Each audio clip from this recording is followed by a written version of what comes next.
I don't actually know what quick saving does when you leave the game, by the way. Fine, we'll find out together.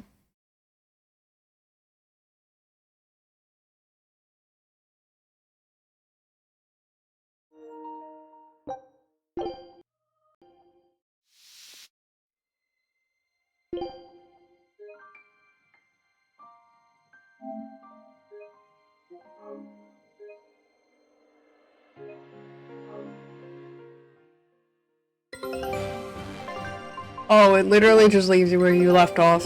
I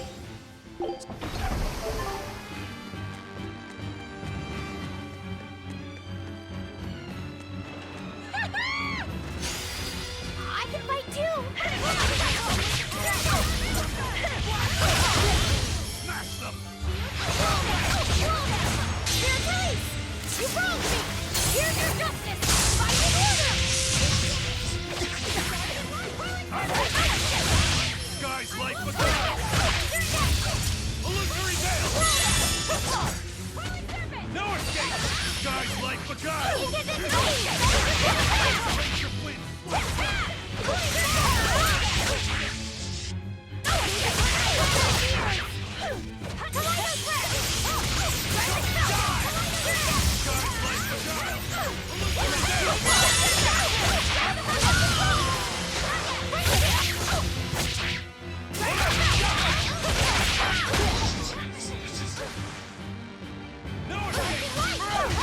Ready to die? Think you can dodge? Just try! Perfect mayhem!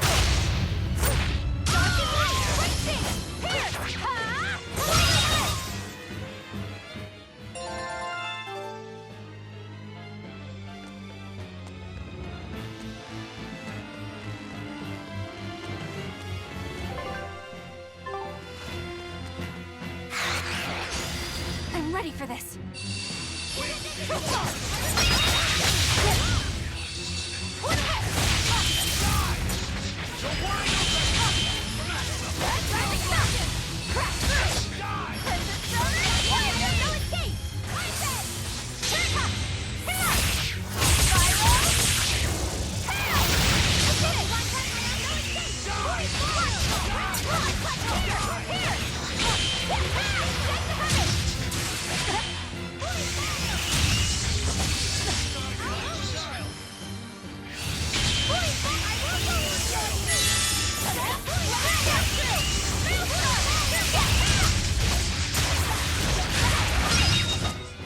We're finished here. Let's go.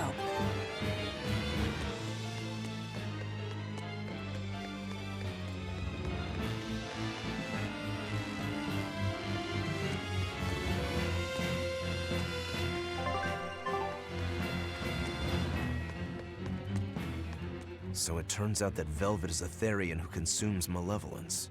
And too much malevolence is what changes people into demons. Strong enough malevolence can persist after the person who created it dies, turning their corpse or spirit into a raging monster. That's how undead and phantom demons come about. Then the demons Velvet killed turned back into humans because she devoured their malevolence. Yeah, and consequently, they avoided becoming undead or anything like that. So she saved them. Well, I mean, a corpse is a corpse, of course. Do you think she could devour only the malevolence and turn a living demon human again?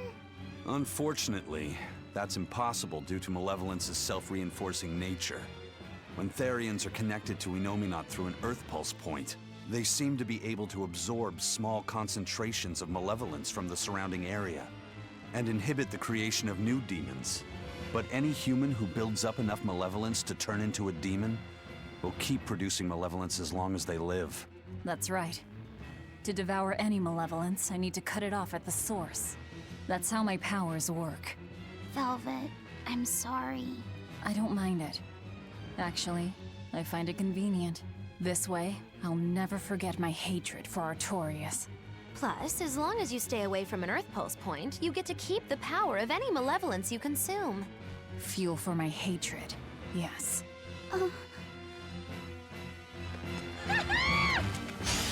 I'm ready for this.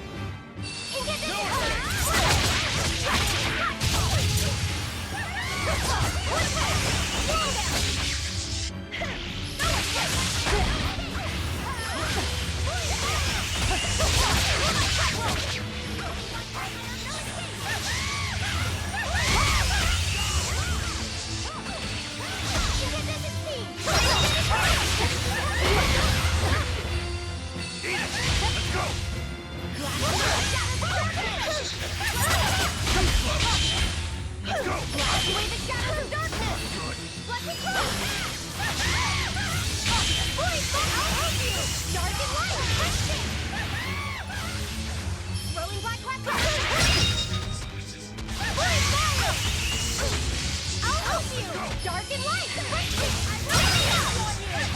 Dark and light! Too slow!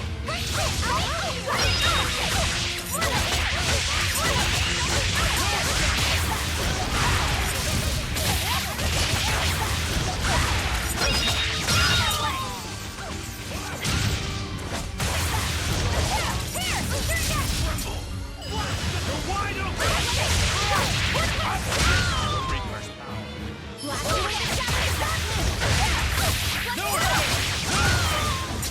Whew, I thought we were...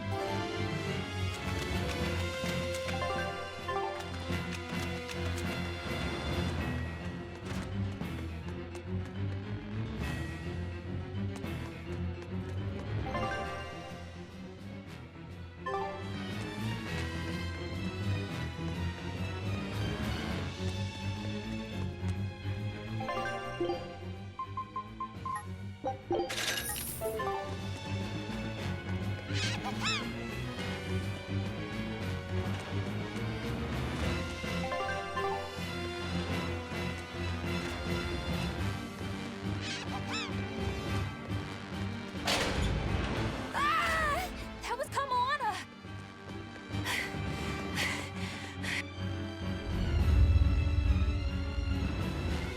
Kamana!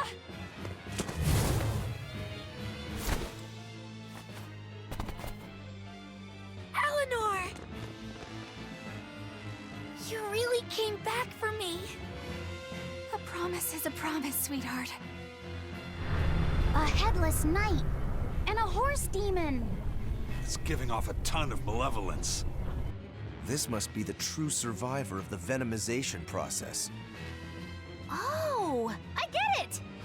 The dying exorcist lady wasn't saying Headless Knight is back. She was going for Headless Knight on horseback. Whatever the case, we'll fight whoever we have to claim this island. Now I can't help but wonder how the horse is named. Get close and look if you're that curious.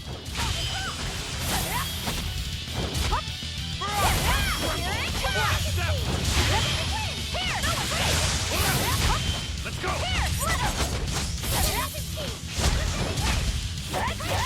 Crusher! Hold up!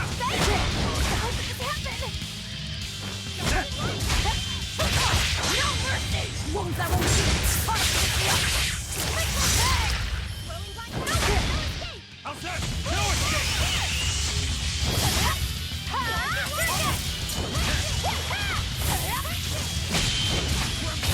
Blast them!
Blades of wind, slice them! Guys like that! Pummel!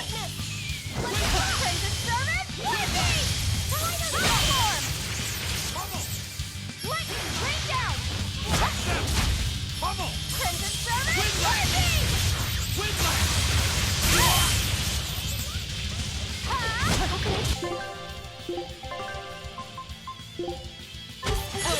Kill them to the bone!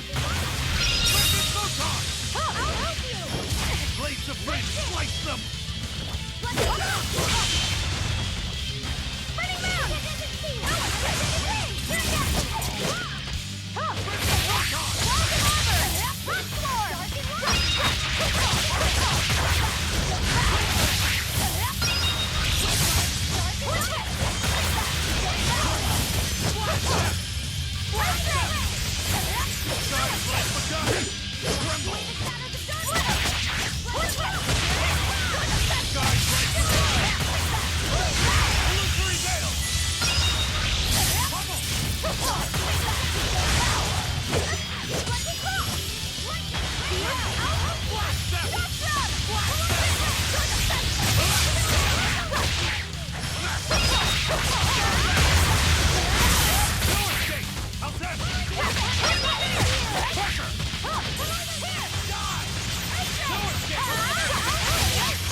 That's venomization, all right. Definitely stronger than that headless lump of armor. I beg your pardon? Not you. The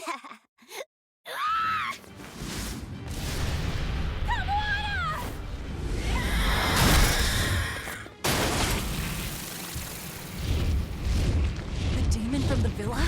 No, look! It's absorbing the malevolence. It's a Therian. Actually, that hawk is Griffin, my one and only friend. A damned Therian. So that's what Tabitha meant when she said we'd find out shortly.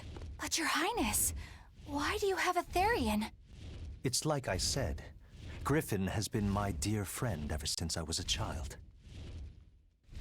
Even if he's a Therian now, that hasn't changed. So you knew you were helping a Therian escape. What are you plotting? I have no plots or schemes. I just want Griffin to be free. I guess we shouldn't be surprised. The Crown Prince and future king, he's gonna do whatever he likes. I suppose I am at that. But if I am, it's the first time I've ever been allowed a choice of my own. When you're a prince, you're not a person. You're an institution, one designed to serve the state and its people. Say, for instance, you're doing your law studies and your back suddenly itches. What do?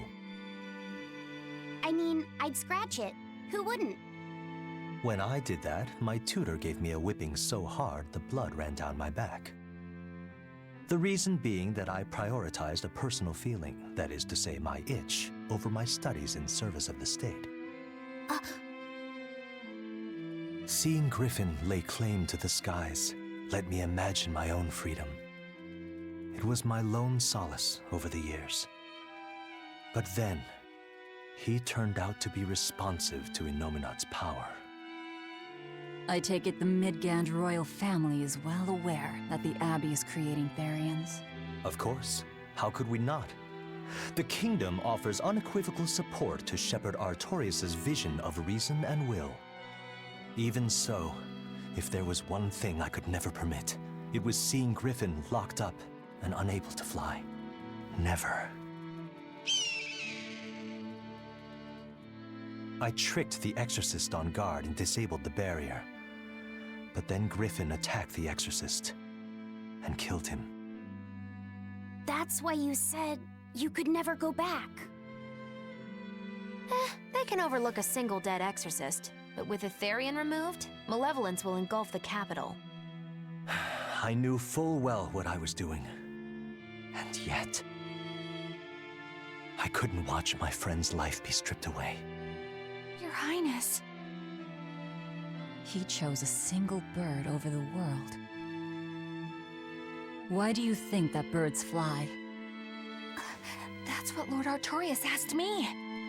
My anatomy book says birds can fly because their bones are light and their wing muscles are enormously strong. Birds fly because a bird that cannot fly is no bird at all. That's what I think.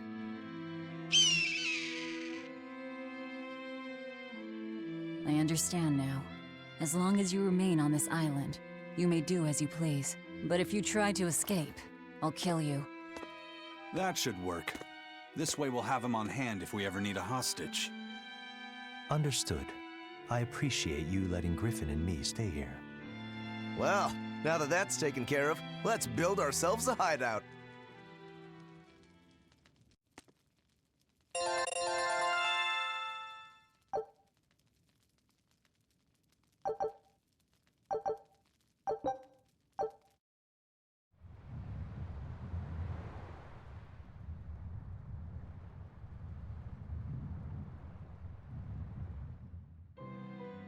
Hey, Velvet, do you know where Eleanor is?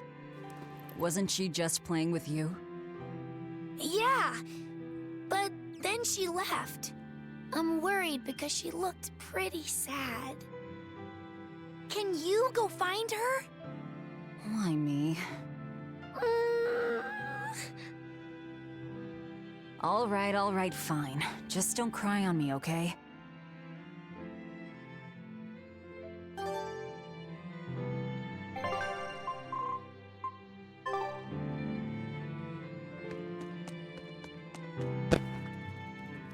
It seems whatever I drink leaks out. Looks like I need to plug some gaps.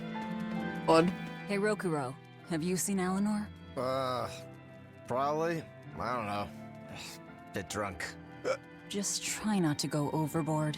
But man, are we a bunch of screw-ups or what? I mean, we've kidnapped a prince now. They gotta have laws against that. Broke out of prison, flattened Helives, tried to assassinate a shepherd. Hey, how many infractions do you think we're on the hook for? Pardon me if I don't stop and count.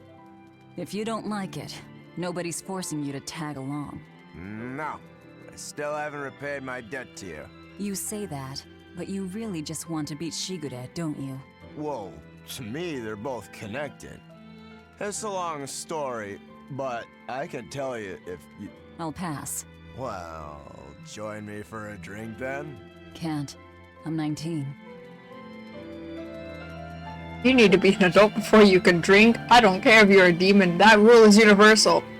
Wow, a life story. A life lesson.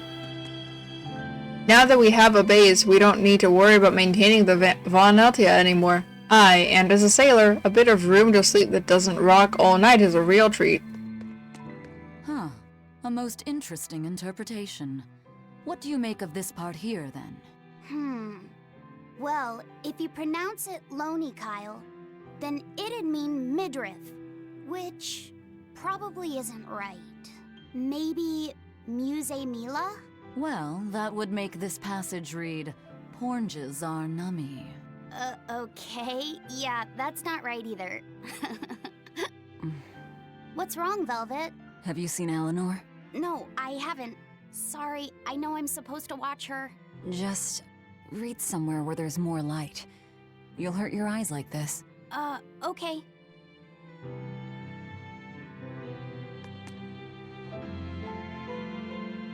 Grimoire taught me a lot about the ancient tongue.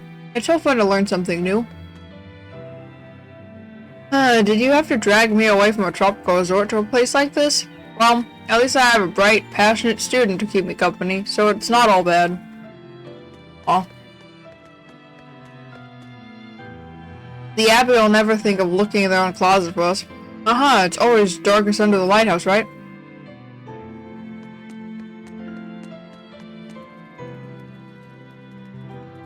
Eleanor looks like she was feeling down. Let's go find her and cheer her up, Velvet. You know, since we've taken over the island, we get a name Get whatever we want. How does dial aisle sound to you? I think maybe you should keep your thoughts to yourself. Geez, well, excuse me for existing. I know it's a prison island, but could you be any less hospitable? Wait, talked up. Thank you. You see Eleanor around, Your Royal Highness? Sorry, but I have not. How about you, Griffin? Really? Alright. Griffin hasn't either. I see. Princes aren't this weird in stories. Oh, what's up?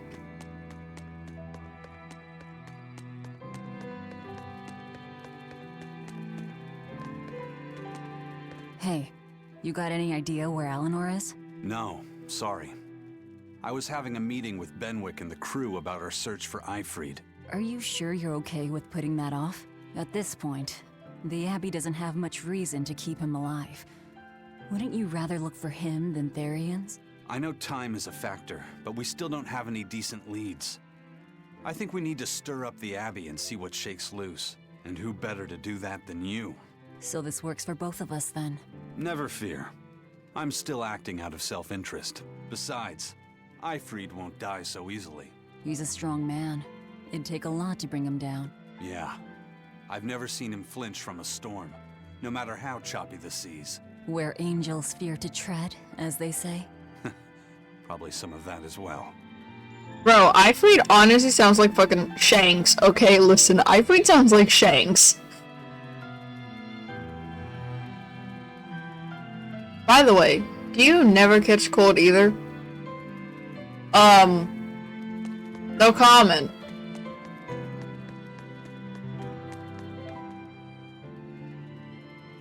Hey, any idea where Eleanor went? How should I know? I'm too busy to spare any time worrying about anyone else. You look pretty distinctly unoccupied to me right now.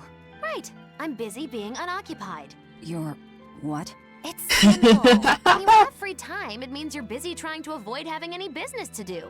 You're too weird for this world, Magulu. Says the woman with the world's blandest personality. I always figured you'd be the type to take off as soon as things got hairy. So what keeps you here?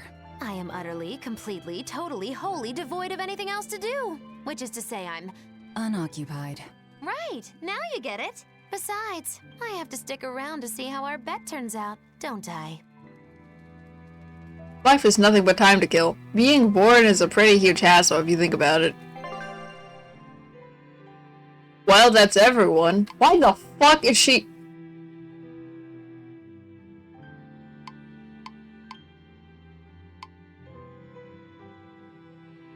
Why the fuck?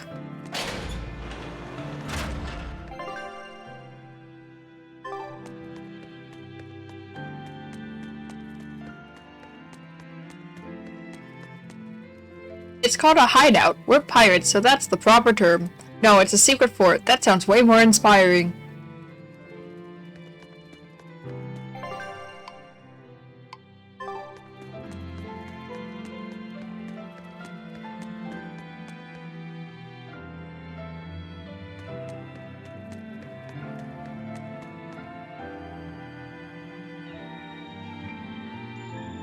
You want something? Have you seen Eleanor? No.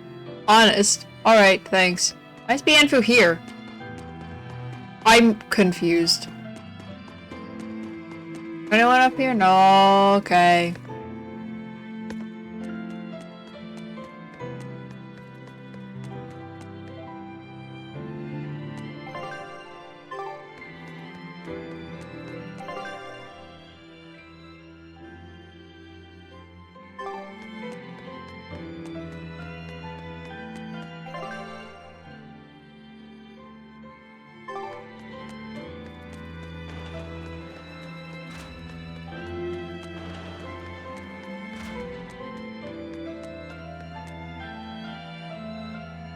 Hey, we have the hideout of our dreams now, thanks to you. We're in your debt, Velvet. You don't feel like a proper pirate until you've got a nice, sinister lair.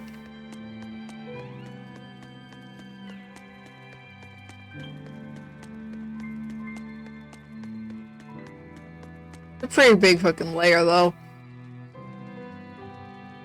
Britannia! Thania, our home and secret lair. Once a prison island, now a den so fair. I made an anthem for the island. It's gonna be a hit with everyone. Maybe we should try to keep the place secret, at least for now. Did Eleanor come this way? The ever-earnest exorcist? Aye, I saw her walking toward the watchtower. In a second.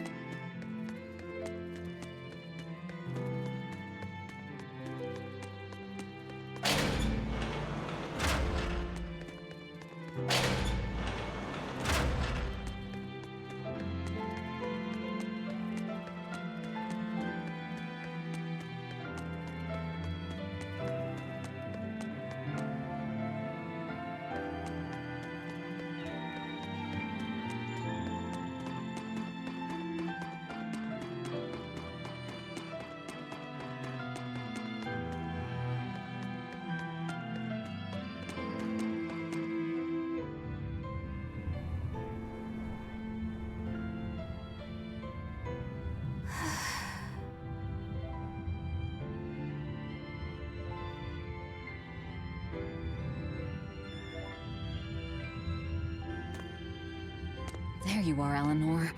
Kamoana's worried about you. You actually came looking for me? Can't say no to a crying child. Indeed. She may be a Therian now, but deep down, she's still a lonely I mean, you girl. can say no to a crying It's child. something I've come to realize in traveling with you all. Wretched demons and Therians, even the Malakim who I'd only thought of as tools, they all live and think as humanly as the rest of us. I was so clueless. I didn't know what demon blight really was, nor what the Abbey was doing. Through it all, I knew nothing beyond blind belief in whatever I was taught. Ignorance is bliss, as they say. The coward's path is not that of an exorcist. They may say, I didn't know anything, so I can't be blamed. I can't live like that.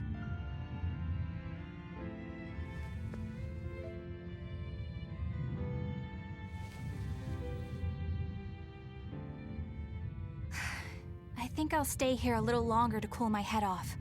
Please tell Kamoana I'm alright. Don't stay out too long. The sea breeze can get cold. Thank you. Don't get the wrong idea. If you got sick or something, Kamoana and Laphicet would worry. That's all.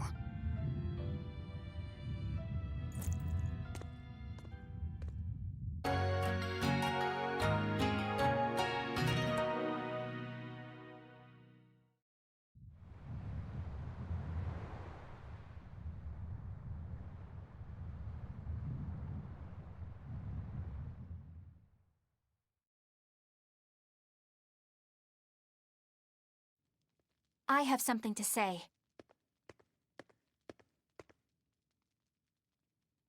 There's something I've been hiding, until now. I've been acting undercover on a special mission for Lord Artorias. I was to watch over the Malik Laphicet and bring him to Abbey headquarters. So vital was the mission, I was to do whatever it took, even kill my fellow exorcists. You were gonna take me to them. I'm sorry for deceiving you, Laphicet. Originally, I was going to get you to lower your guard, then take you in. However, I no longer intend on following the Abbey's orders. You're turning your back on Artorias? No. I still believe in the sincerity of Lord Artorias. That the world he seeks is one that will benefit all humankind. Bullshit. Nevertheless, I simply cannot bring myself to condone the methods he has chosen to achieve that I mission. call bullshit. So,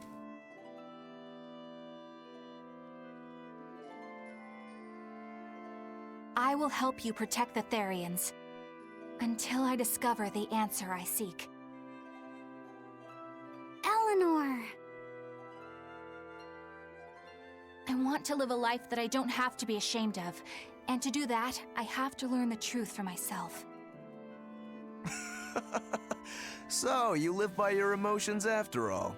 Maybe you found your own creed. Welcome to our wonderful world of wickedness.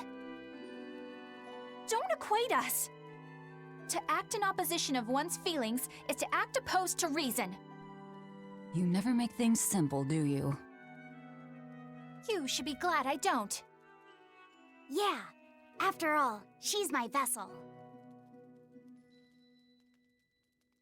Yes, yes.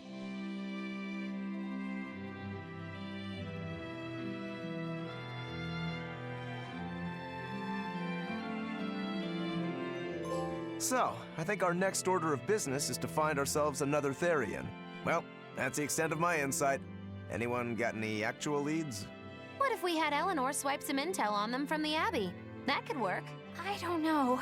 It wouldn't work. Officially, the Abbey still considers her a traitor, so who would leak anything to her? Yeah. Besides, we can't put Laufeyset in danger like that. And anyway, Eleanor's terrible at being a spy. Ungracious, but accurate. You know that special underground cell from yesterday? I want to go back there. There's something I want to try out. All right, let's go.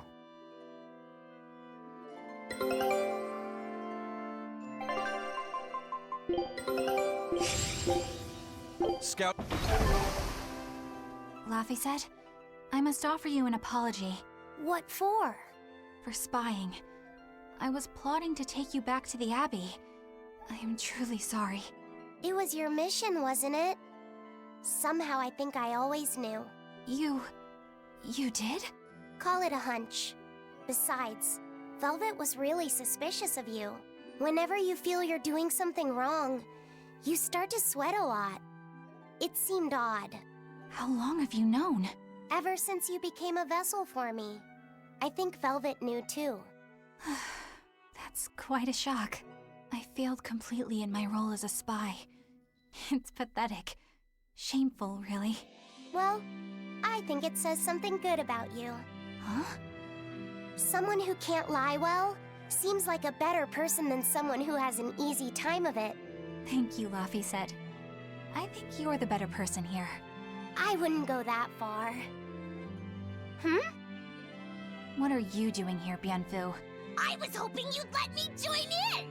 We're in the middle of something important. Please leave us be for now. I'll be quiet. Just let me hang around, all right? Afraid not. Bien! Madame Eleanor is a mealyhead! She's a what? Laufeyset, thank you. I hope we can stay friends. I hope so too, Eleanor. Hey, Bienfu, I have a question for you. I know Magilu likes to call herself a witch and all that, but what is she really? The obvious guess would be that she's an exorcist, but I don't think I ever saw her name in the roster. That's not surprising. She is indeed a bona fide dark witch.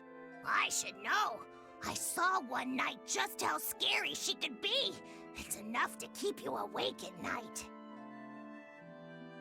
It was near the crater of a volcano.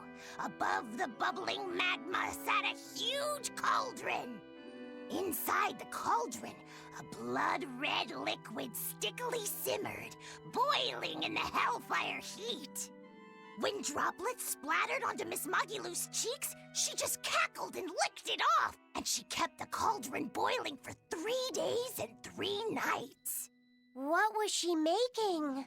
Strawberry jam. What? What's scary about that?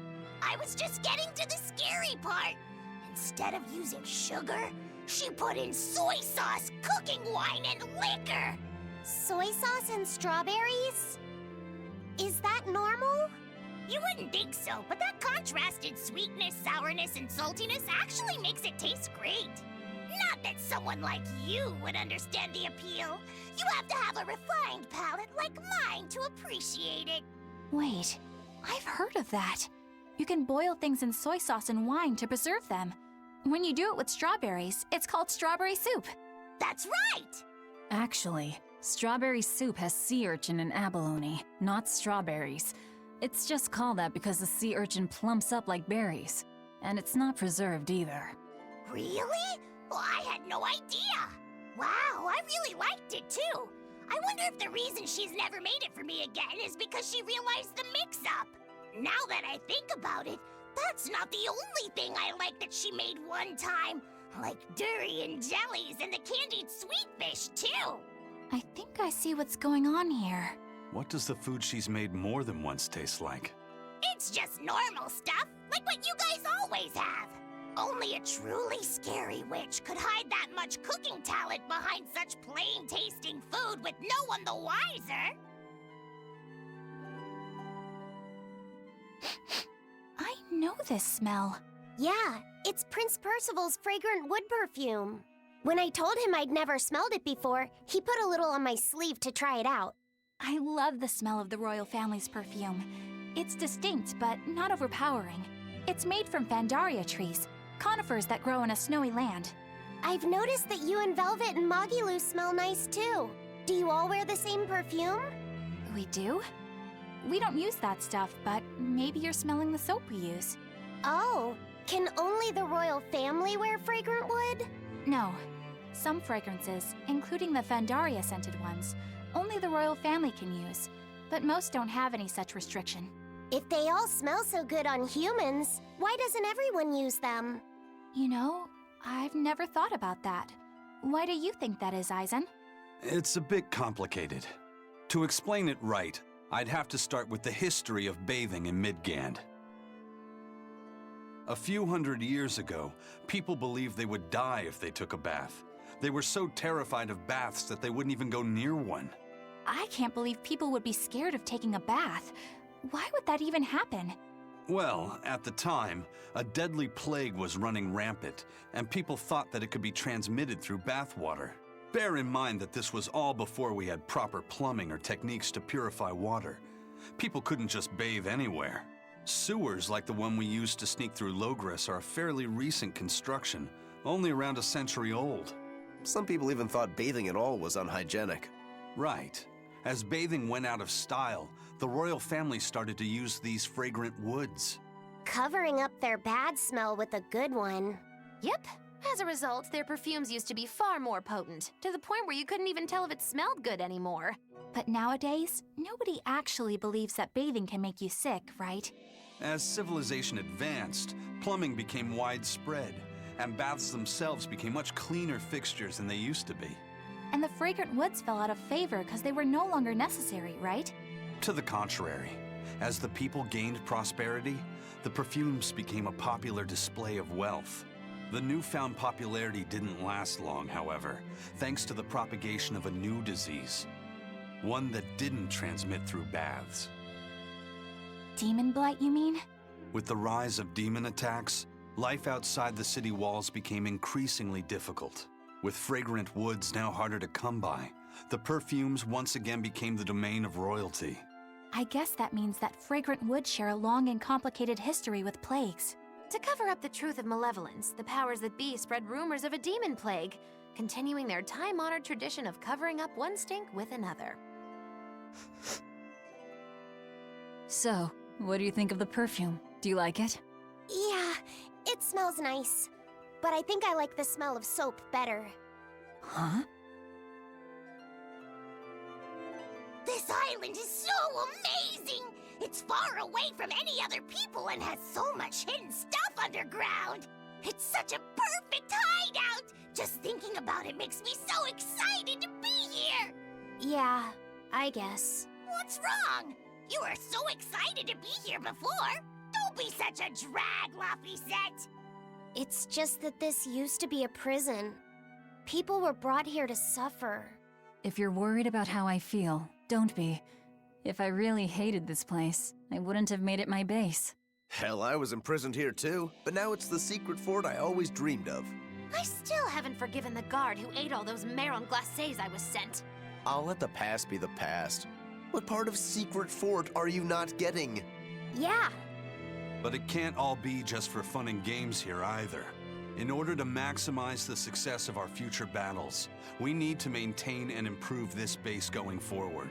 This place seems sturdy as it is. Does it really need more work put into it? Nonsense! This place was built to specialize in holding prisoners. We can make it better suit our needs.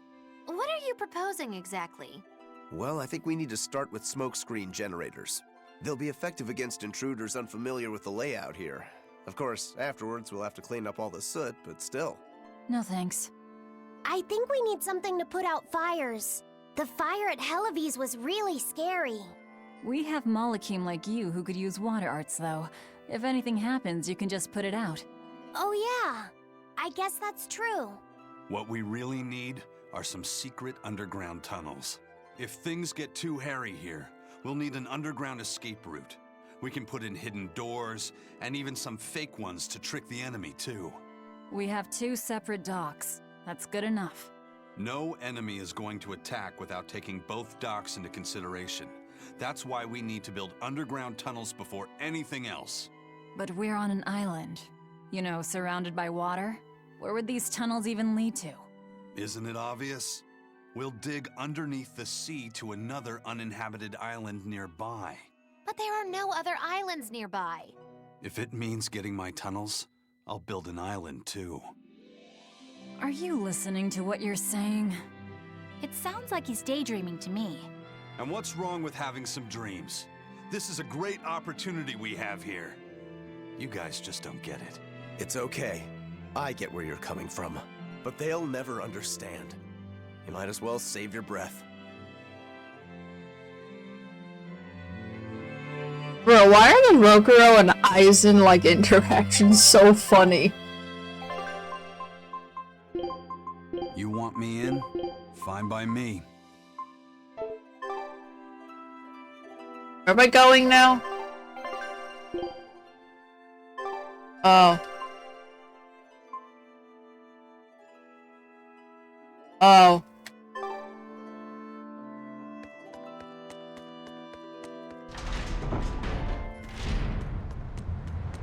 Oh my god, it's saving. There's one save point in this entire fucking island.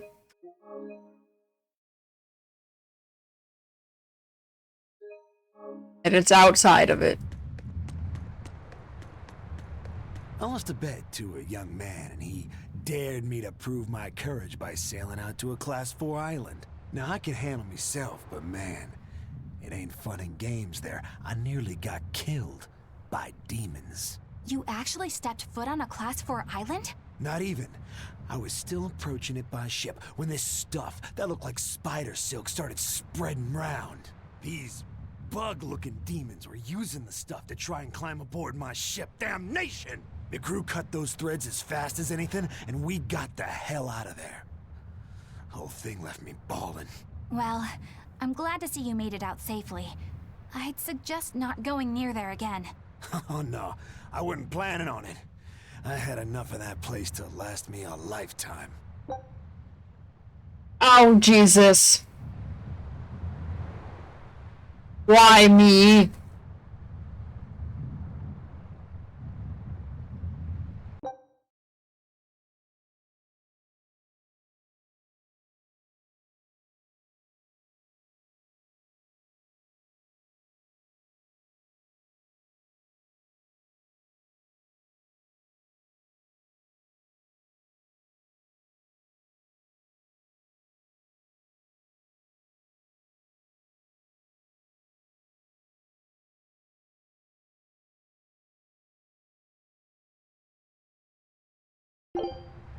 They say bug demons won't bug you if you bump into them. Bugs me to say it, but I doubt that's true. Fuck you and your puns.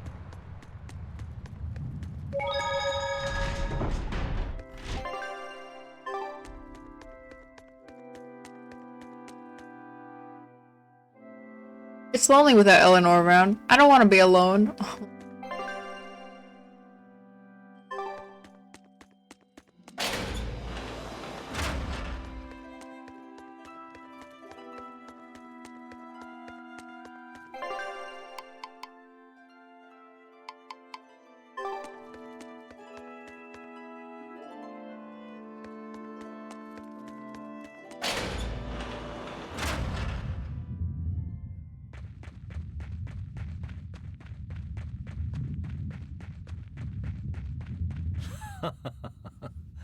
Looks like you like this island.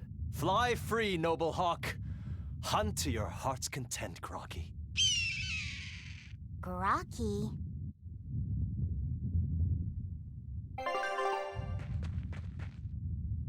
Is Grocky his name? No, it's merely a nickname for the noble Sir Hawk Griffin. Oh, he's a hawk, so you call him Grocky. That's right, the one who trained him said that hawks are just tools for hunting and I shouldn't get attached, but... Well, I felt he was a close companion and wanted to give him a nickname, like friends want to do. Haha, not very princely behavior, I know. Oh, I beg to disagree. And I think Sir Hawk Griffin does too. Sir, is it? I didn't know birds could be knighted. They can now, Velvet. They can now.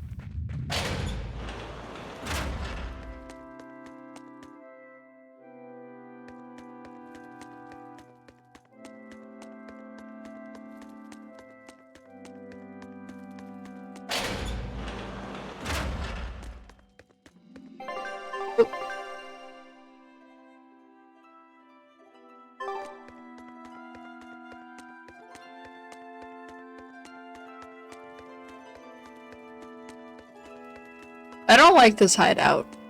Not because it's not a good hideout, it's just really fucking big.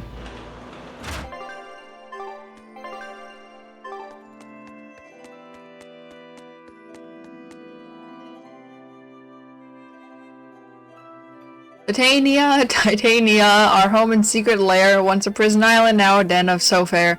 Seriously, don't spread that around. Lol, Velvet.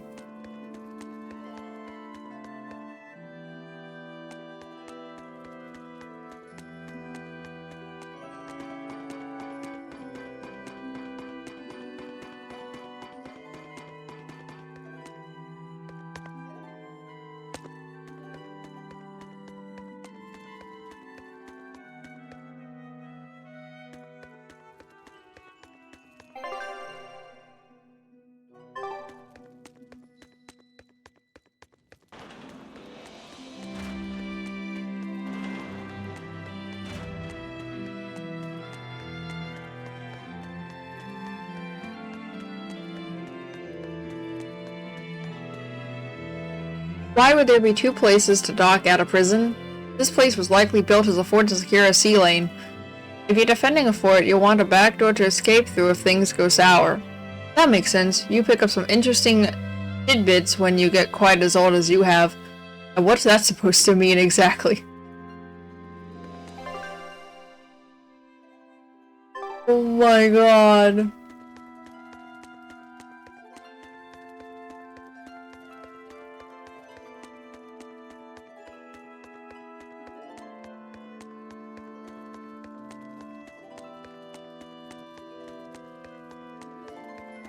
Why did my monitor just shut off?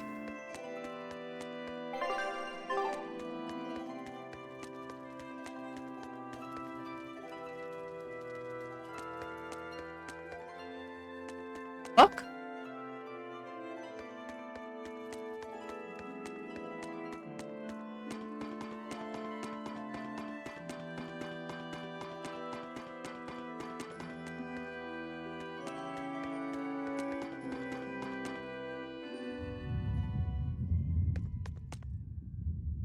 Keep working on deciphering the ancient book. You stay focused on the Therian hunt.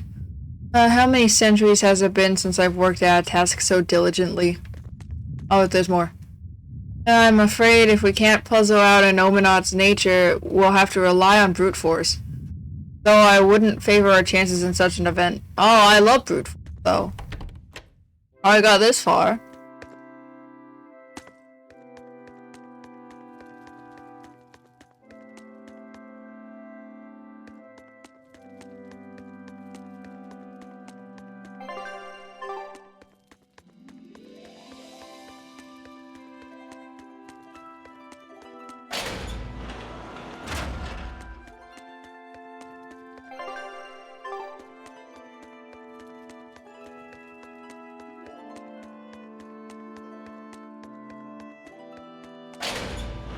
What?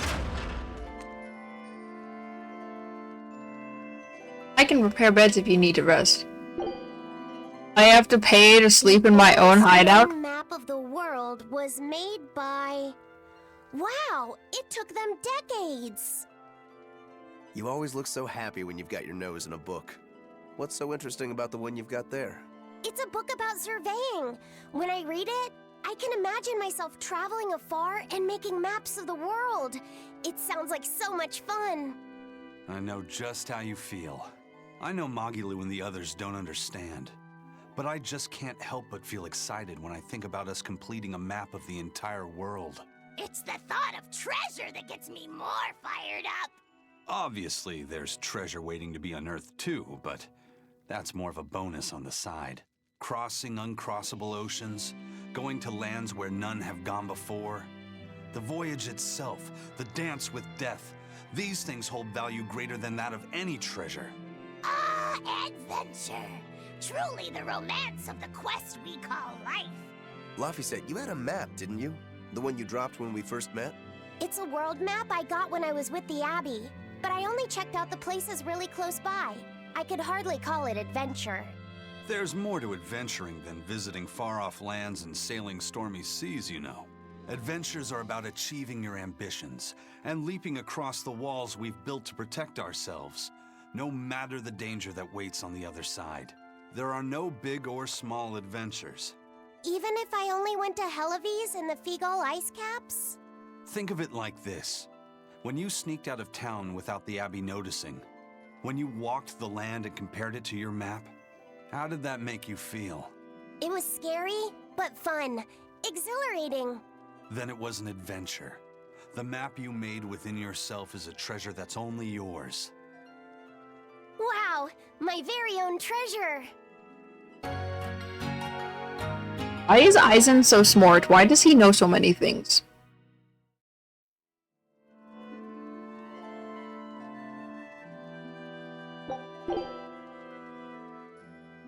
Whoa, awesome. I swear, the second he has a spare moment, he buries himself in his books. Knowledge opens up bigger worlds. I imagine that back when Teresa was bossing him around, reading was a fun escape, an adventure in and of itself. What's up, you guys? You're reading a pretty hard book there, aren't you? This? It's about dinosaurs. It says that long before humans were around, these huge creatures ruled the world. There are so many different kinds, like tyrannosaurs and triceratops and brachiosaurs. They're all so cool. They look like dragons to me. They look similar, but dinosaurs couldn't live inside volcanoes, and they didn't do well in the cold either. But they were crazy huge and strong. Nothing else could even compete with them. I bet they would have made for great sparring partners. I think this Gigantospinosaurus might be my favorite. Those two huge points jutting out from both sides of its body make it look just like you and your two swords. Actually, it's also known as the dual-bladed dragon. Wow, it really does sound like a perfect match for me then. Okay, so if they weren't dragons, what were they? They look a lot like lizards. Maybe they're like my ancestors or something. But you used to be a human. Damn, I think I might have gotten a bit too used to this new body of mine. I wonder if their tails can fall off too.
Scout.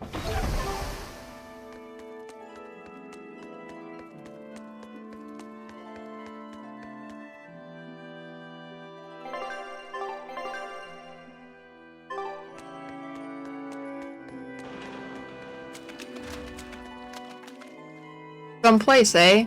So this is where they had the captain locked up.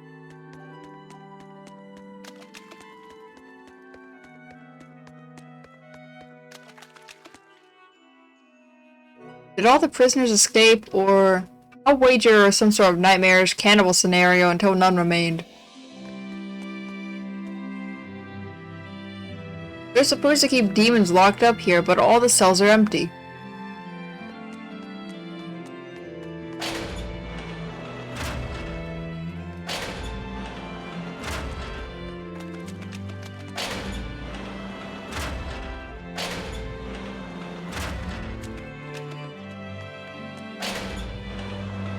No.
We're here. What now? Well, so I've been thinking about Earth Pulse points. They're where the flow of the Earth Pulse, the Earth's natural forces, are concentrated. Right. And Inominat is using those points to acquire malevolence and reawaken himself. You seem to have a knack for sensing them out. Once you're close enough, you can even pinpoint their location. Except, I don't have to be close at all. When we came here yesterday, I felt another place. A place just like this.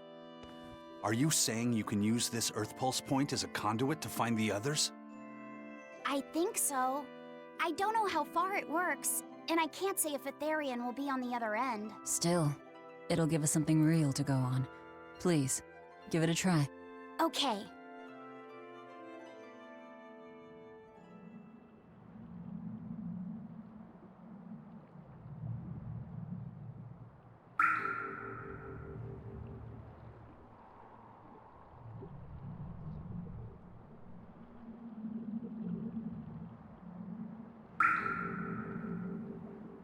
Anything?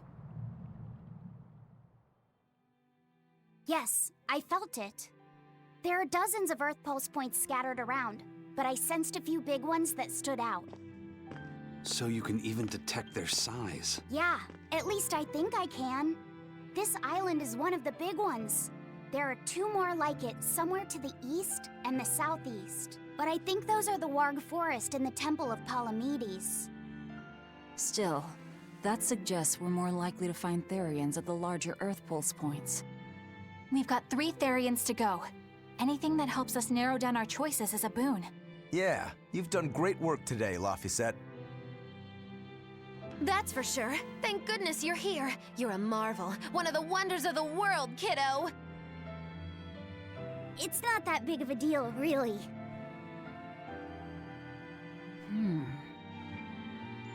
Then let's go Therian hunting. We have an honest-to-goodness lead. Or dishonest to badness in our case.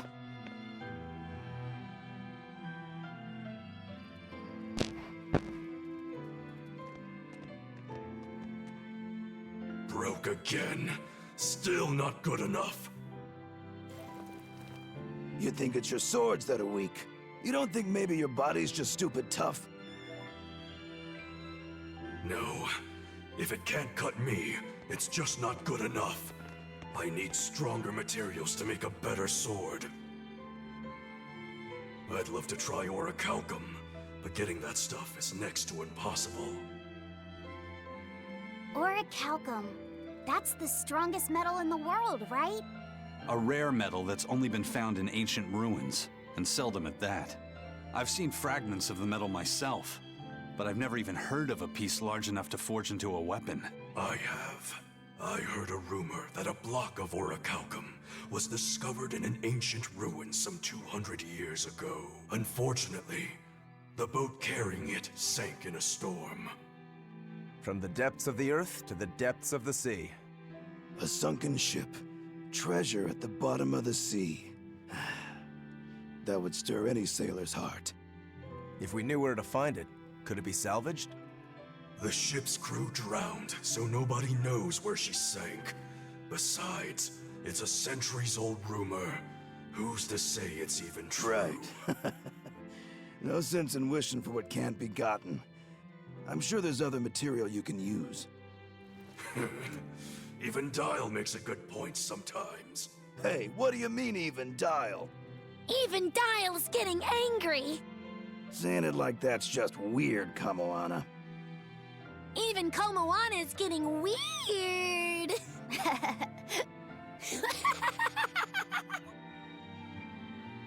Alright, so our target is an Earth pulse point about as big as the one here. Let's start with the closest one and go from there. Which way is it? The closest one is to the west. Got it. Lead the way, Laphicet. My pleasure.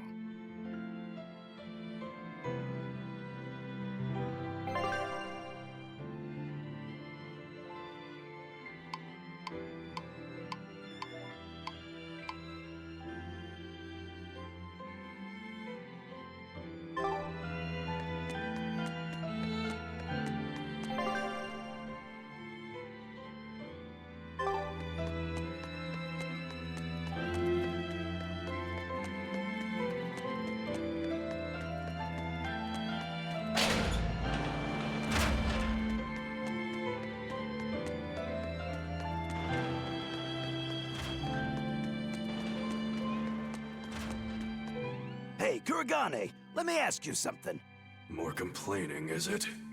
Come on, don't be like that. Every time I turn around, Velvet or one of the pirates is telling me to go make some delivery to some island. I can never get a break. Isn't that just a sign they think you're a dependable guy? Maybe, but I don't see them sending you off on errands. It's like they take one look at your face and decide to leave you alone. I don't have a face. Oh, right, sorry. Slip of the tongue. Maybe you just don't know how much work I do around here.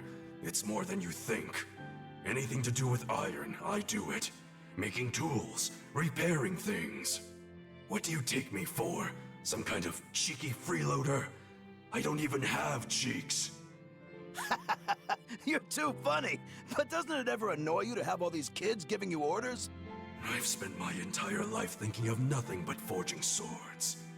It's been centuries since I've interacted with youngsters like them. They can be a hassle, but at least it's a new hassle. Yeah, that's what I thought at first, so I went along with whatever they asked. But I've been too nice, so they keep pushing work onto me. Maybe if I hadn't been so helpful, they would have stayed out of my face like they stay out of yours. I don't have a face. That's not the point. Aren't you even listening to what I'm saying here? You need to make up your mind. You and I got on this ship alongside these people, who are putting themselves in great danger in order to live the lives of their choosing. If you don't like it, then go on and get off this ship with your tail between your legs. Yeah, except I don't have a tail right now.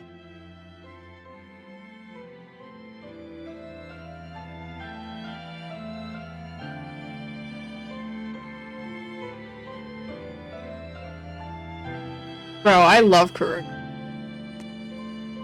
We're a real collection of misfits, aren't we? Well, you're a sight better than my nagging friends back in Helavis, that's for sure. If I had some orichalcum, I could make a blade harder than anything you've ever seen. But there's no sense in wishing for something that doesn't exist.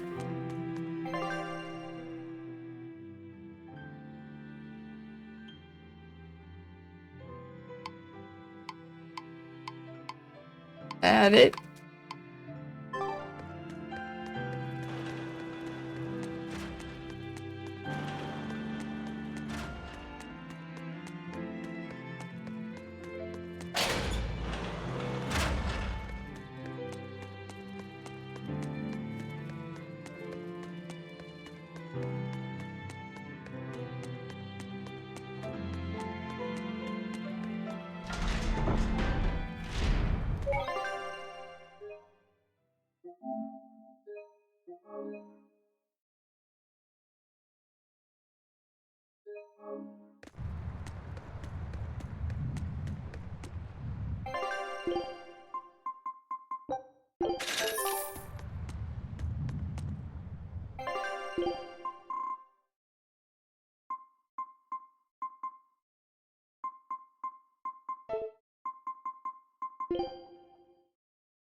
I understand why the Abbey turned this island into a prison.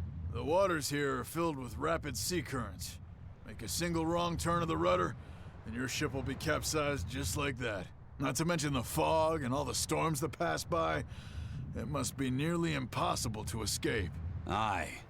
To get on and off this island, you'd need a vast store of nautical knowledge and a skilled hand. Thanks to your curse, Eisen, we've gotten good enough to handle rough seas like this. The storm that kicked up when we made our escape was huge, and all we had were 3 novice sailors. Thinking back on it, we had some seriously good luck.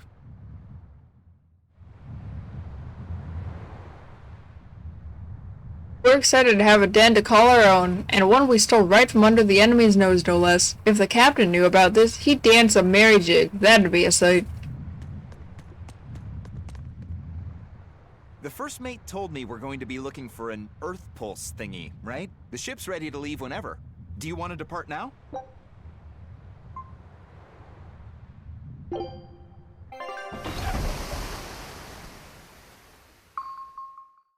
Wait, where are we going? It's here! This is the Earth Pulse point! Nothing but open water as far as the eye can see. Is your Earth Pulse point down below? Most of this world is covered by ocean, so of course there'd be a lot of Earth Pulse points in the deep sea. But surely even the Abbey would have a hard time containing a Therian underwater, right?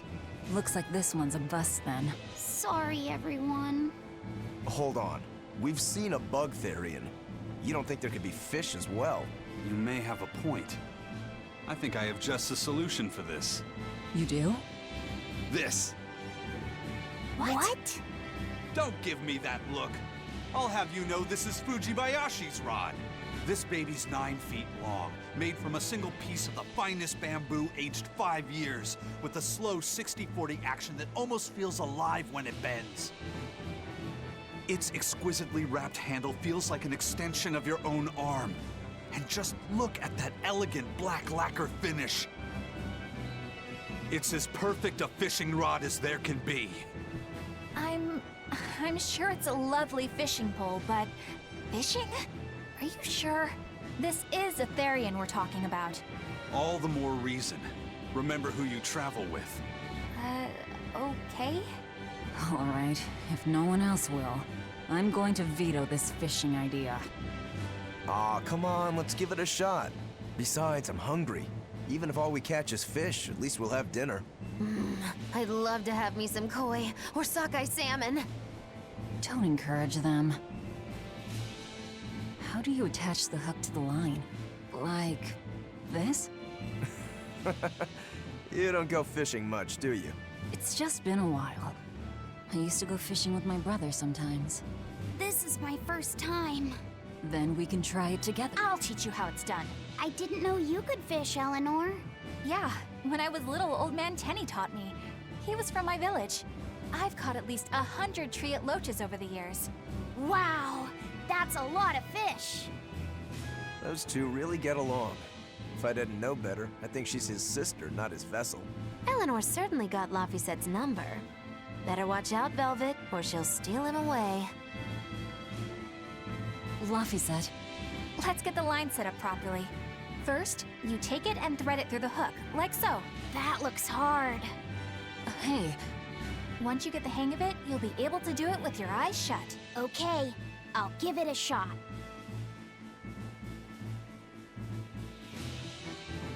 Laffy! Huh? You mean me? Oh, I was just... Be careful there. Wouldn't want you falling into the water or anything. I'm not a little kid, you know. It's just that Laffy fell in once. A long time ago. Laffy? You mean your younger brother? That's right. You reminded me of him is all. If you say so. Is that all you wanted to say to me? Yeah, that's it. Okay then. I'm going back to fishing with Eleanor. People aren't as easily swapped in and out as fish hooks, are they? Is that supposed to mean something? Oh, Velvet, you gotta get it a lot tighter than that. Here, let me take a look at it. Huh? Oh, all right.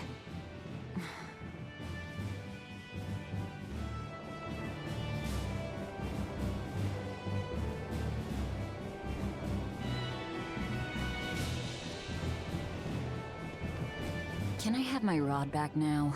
Hey, don't rush me here. If I don't get this squared away now, it'll just cause you trouble later. I appreciate the effort and all, but do you seriously think we'll actually catch a Therian here? Beats me, but the first mate hasn't met a fish he can't catch. Huh. Eisen's really that accomplished of a fisherman?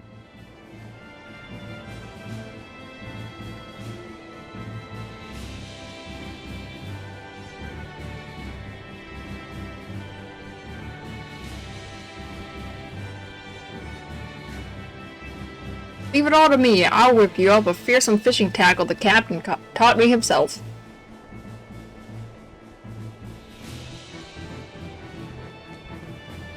Hey, Eisen, how about a competition? Let's see who can catch the biggest fish. Gentlemen? Oh my god. Fishing is a solitary battle. It's about meditation and self-control. Ooh, aren't you the philosophical one all of a sudden? But I suppose. I can't deny I really want to put this rod to the test. Yeah, I know that feeling. Whenever I find a good sword, there's nothing I want to do more than to swing it. Sure enough. There's just something about good equipment that gets the blood pumping. Yeah. Although in my case, it's usually more like blood spurting.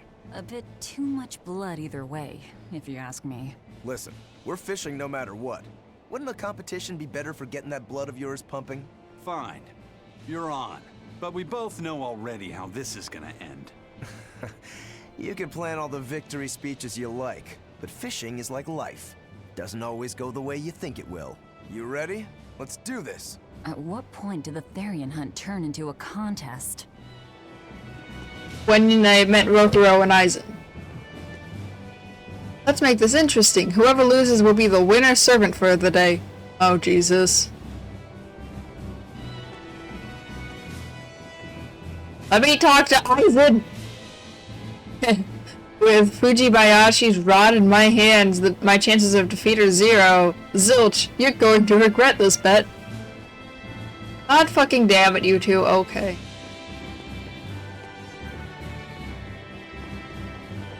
Uh-oh, the skipper's got hold of the fishing rod. This is gonna get ugly. Quoting the rudder of the Von Eltia, is there any greater honor for a man? That was a rhetorical question, by the way. Old Man Tenny sounds like he was a real goofball. Definitely. He used to say the weirdest things while we'd be fishing, just to make me laugh. Like what? Oh, it was all nonsense, but it was funny to me. Silly stuff like... Papero, popero, pippity-poppity-poo. Yeah, that's silly, alright. Those two look like they're having fun. There's collates collections, and the butcher meets meat at the meat. Penny is a veritable treasure trove of wordplay. Penny is funny, but it's even funnier coming from you, Eleanor. Aw.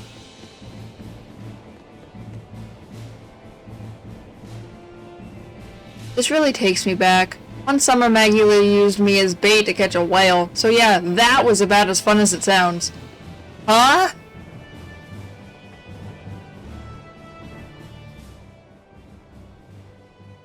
If you truly admired the fishies, you'd never dream of doing this to them. No matter how tasty the bait, it's a poor trade for a barbed hook in the lip and a cruel death in the unforgiving air. I don't admire fish. Fish exist to be caught and eaten, as far as I'm concerned.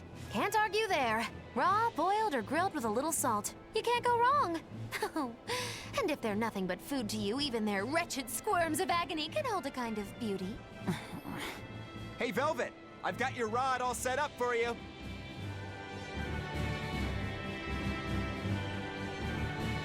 Hey Velvet, I spotted a giant oarfish. Try to catch it. I'm feeling peckish. An oarfish? No, fuck that. You think we can call up a Therian by blasting a cannon at the ocean? You guys are scarier than demons sometimes. Well, I'm a demon. Rokuro's a demon. I'm a demon and a Therian. I don't know how that works, but you know, it's fun.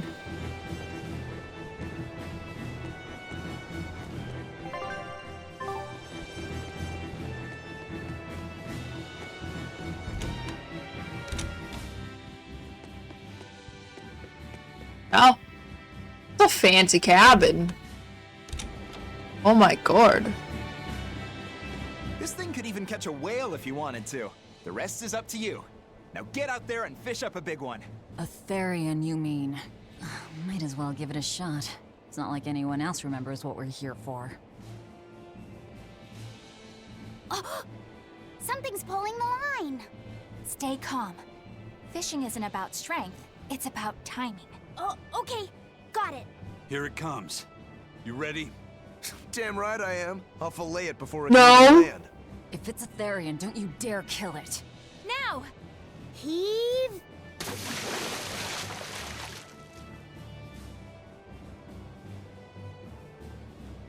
Well, what do you know?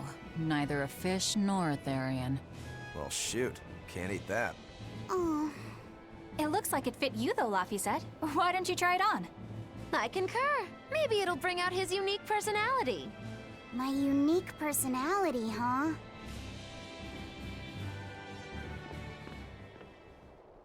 See? What did I tell you? It looks great on you, Laphicet.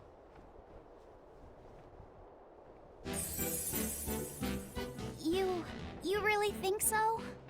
Yeah, brings out your special charm, kiddo. Come on. Back to Therian fishing.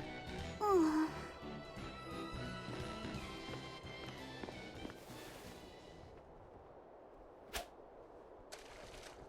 Hey, you don't need to take it so seriously. I have to catch the Therian. Maybe then Velvet will see me for who I am. Not a bite. Oh, quit your grumbling. Who was it who said fishing doesn't always go how you think it will? Spoken like a true, heartless pirate. Oh, hey! I've got something!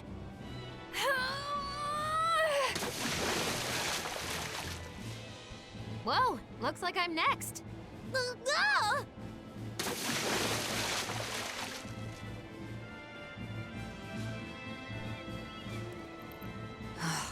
Not a single decent catch. I think it's decent. Huh?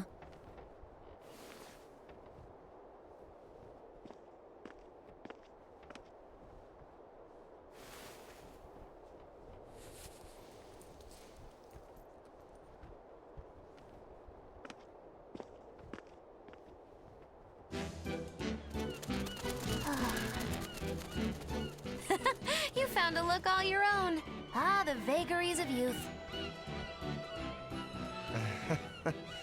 You don't take half measures, do you, kid?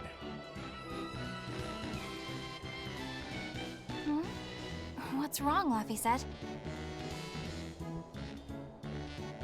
You look ridiculous. Take that off. Stop it! What do you know about me anyway? I know that looks silly on you.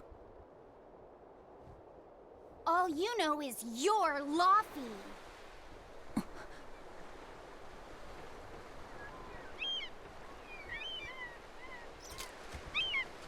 Hey, Velvet, something's pulling on your rod. Huh? Oh. It's a big one. Give it everything you've got. I know what I'm doing!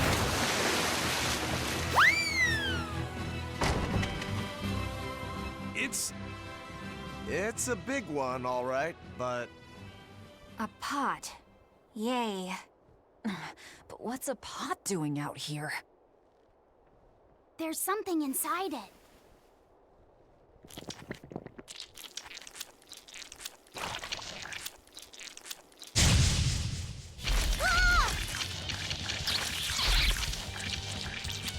An octopod? I wish they'd stop making those noises. Watch out! They're armed to the street, and they're shouting, "Let's Squeeto's ring!" Must you? Shake the heavens! Not even worth my time.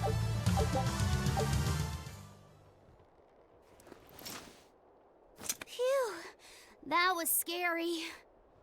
Be more careful before you approach a suspicious object. You think Laffy would have stayed back? That has nothing to do with this! Hold on. There's something else inside.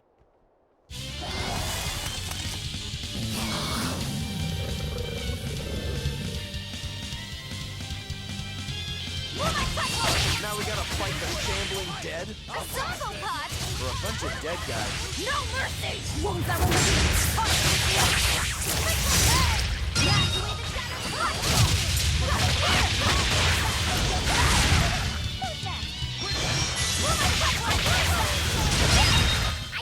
Come on, really? An octopus army? A horde of undead?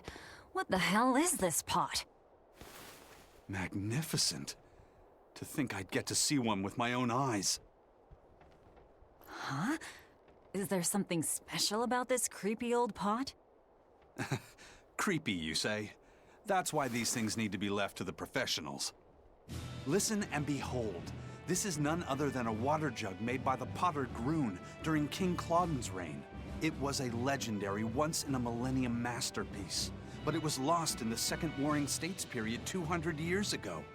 Assertive, yet not ostentatious, the piece draws you in with its stately curves and the subtle shimmer of its colors, which belie a hidden savagery. 2 lectures in one day? Yeah, he's talking gibberish, but that's men in general, I suppose.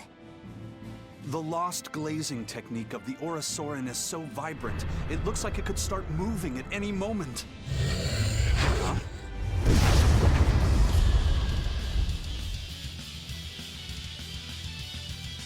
Oh, and start moving it did. Look out! The pot's a demon! Whatever you guys do, make sure you don't smash it! So, can I slash it? That's even worse! Stop arguing and fight already! Ready to die? Think you can dodge? Just try! Perfect mayhem!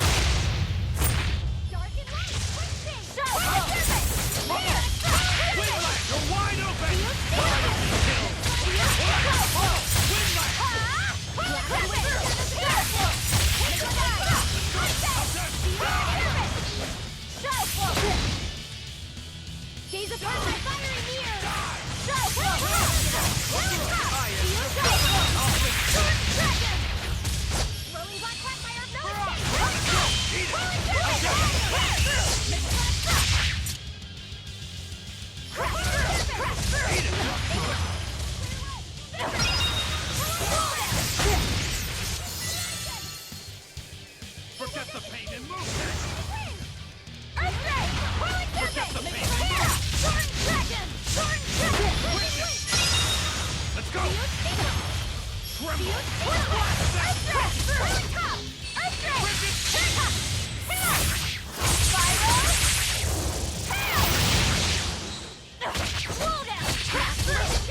That was tougher than I would have liked.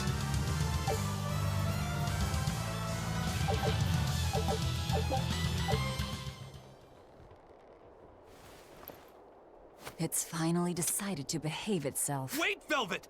Don't eat it! It's a pot. I'm not gonna eat it. I guess there weren't any Therians to be found here after all. Yeah, if there'd have been any, you'd think ol' Eisen's Reaper curse would have drawn him out. Oh, so that's why all we caught today were weird, useless things. Right. I forgot about the curse. So all this was Eisen's fault, huh? Funny how quickly you get used to it. Oh, my power didn't end up helping us out at all. Nope. Hmm. But I know you're not the type to give up after a little setback. Isn't that right, Fee? Huh? Fee? It's your nickname.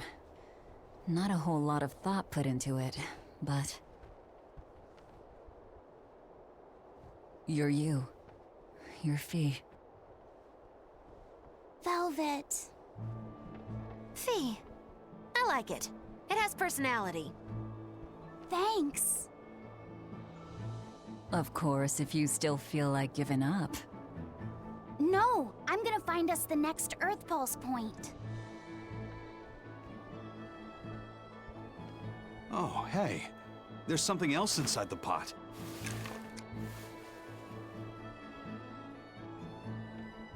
This golden luster, it's orichalcum! I get it now. This must be where that ship sank all those years ago. The one Kurogane told us about. Hell yeah! Kurogane might actually be able to make me an orichalcum sword. Nice find, Eisen. You too, Laphicet. It wasn't easy, but we didn't come away empty-handed. And just getting a chance to fish again was lots of fun. Yeah, I had a really good time too. Even I was entertained. Especially your little costume show, kiddo.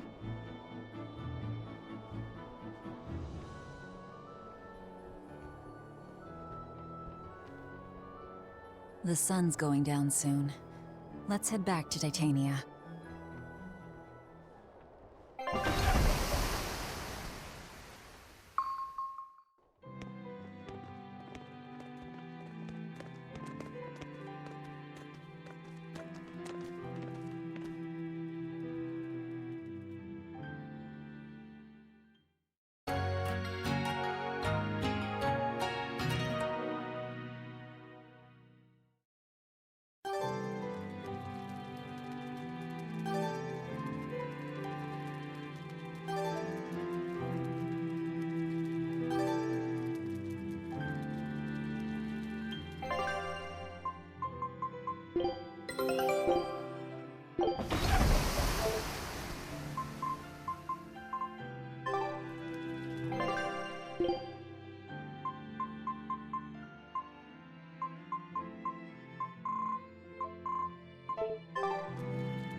Saw the jug you fished up. It's assertive, but not ostentatious, and its luxurious curves are subtly seductive. A fine piece. I'm sorry, what?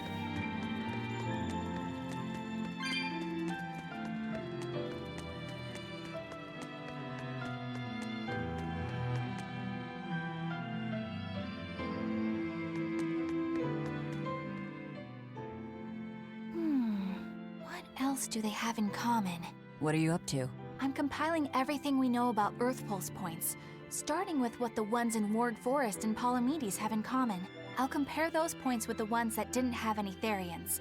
Then, I'll factor in everything I currently know about the Abbey's deployments. Once that's done, I'll match all that information against what we know about the locations Laphicet was able to sense. When that's completed, we should be able to tell which locations are more likely to house a Therian. You're really going all out, aren't you? Must you sound so incredulous?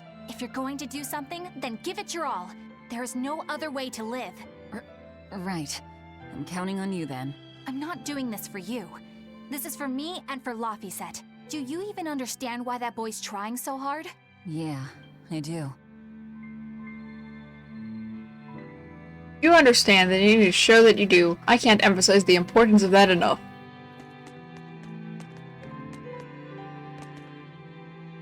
Laphicet! I spy! I spy! I can't, Kamawana. I've got stuff to... I spy with my little eye. Something that starts with V. Okay, I'll try. Is it... Velvet? No fair! How'd you do it so fast? Wait, Kamawana, I'm sorry. You don't have to cry. Poor Fee. Girls can be hard to understand sometimes. That Laphicet is just plain mean. Who raised him anyway? You know boys, when they're around a lady, they can turn into right old meanies at times. Oh, you're so wise and mature, Prince Percival. I really admire you. You do? It's just something I read in a novel, actually. Maybe admire was too strong a word. You can give me a nickname if you want.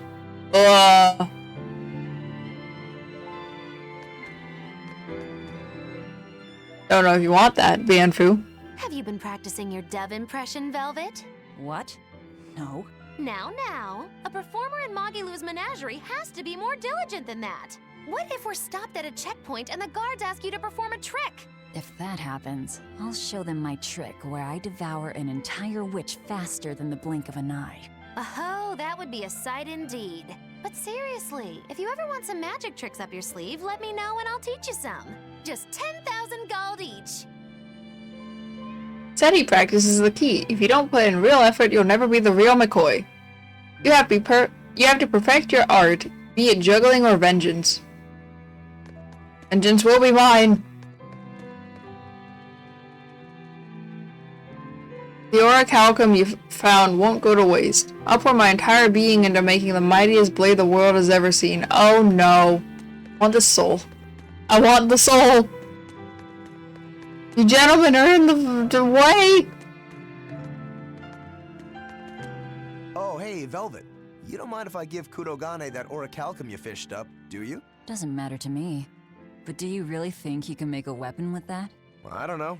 What does the expert think? Conventionally, no, it's impossible.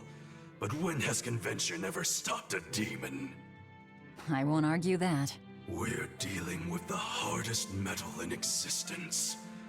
But I'm ready to cast aside all doubt, to focus everything on forging my greatest creation. If anybody can do it, it's you. Good luck, Kurogane. Yeah, best of luck. If you can make Rokuro stronger, you'll be helping me out too.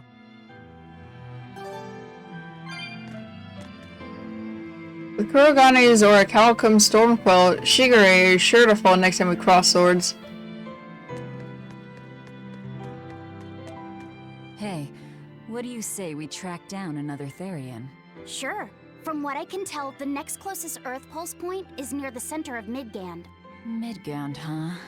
The capital's not far from there. I wonder how things are now that Griffin's gone, though. Only one way to find out.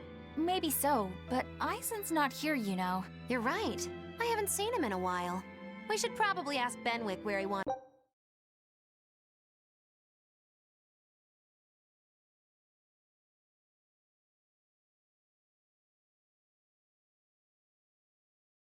off to. Yeah. Hold on. There's a letter here. On pretty cutesy stationery, too. Let's just have a quick look-see. As the cold turns bitter and the snow piles up on the mountains, I cannot help but think of you and hope you are in good cheer. As for myself, I am the same as ever, although I recently acquired a rare item that I shall be sending your... It's rude to read other people's letters, you know. Yeah, but how else are we supposed to find out whose it is? Does it say who the sender is? Uzfamewu Wexov. Who the hell is that? Probably someone on this island, if I had to guess. Hey! Anybody lose a letter? Do any of these folks look like the type to write a fancy letter? Point taken. It could be one of the pirates. Why don't we go to the docks and ask around? Fine, just don't forget our mission. Don't forget our mission? Bro, I think I've already forgotten what we're doing.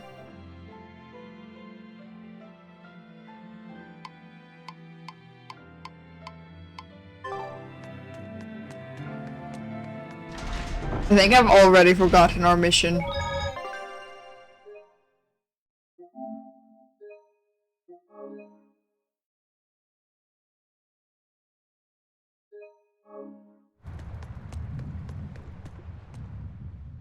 No reply this time either? Nah, but she's doing okay. I can say's that much. That's good to hear. I can rest easy then. Now's about getting that pot wrapped. I's got this new sunflower print, huh? How's that sound? Yeah, that one's cute enough. Let's go with that. Did he just say cute? Help you with something? Someone dropped this letter. Do you have any idea who it might... You didn't read it, did you? Wait, it's yours? We didn't read it. Much. You really didn't read it? No, of course not. Put this letter in with the package. Who's got it?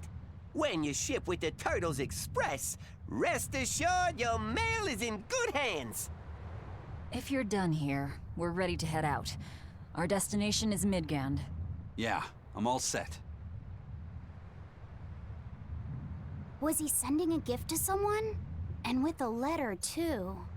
Gotta be a lady friend, that's for sure. You think? Either way, that letter was really polite. And did you see that penmanship? Yeah, I didn't know old Reeps had it in him. I can hear you two, you know. Ah!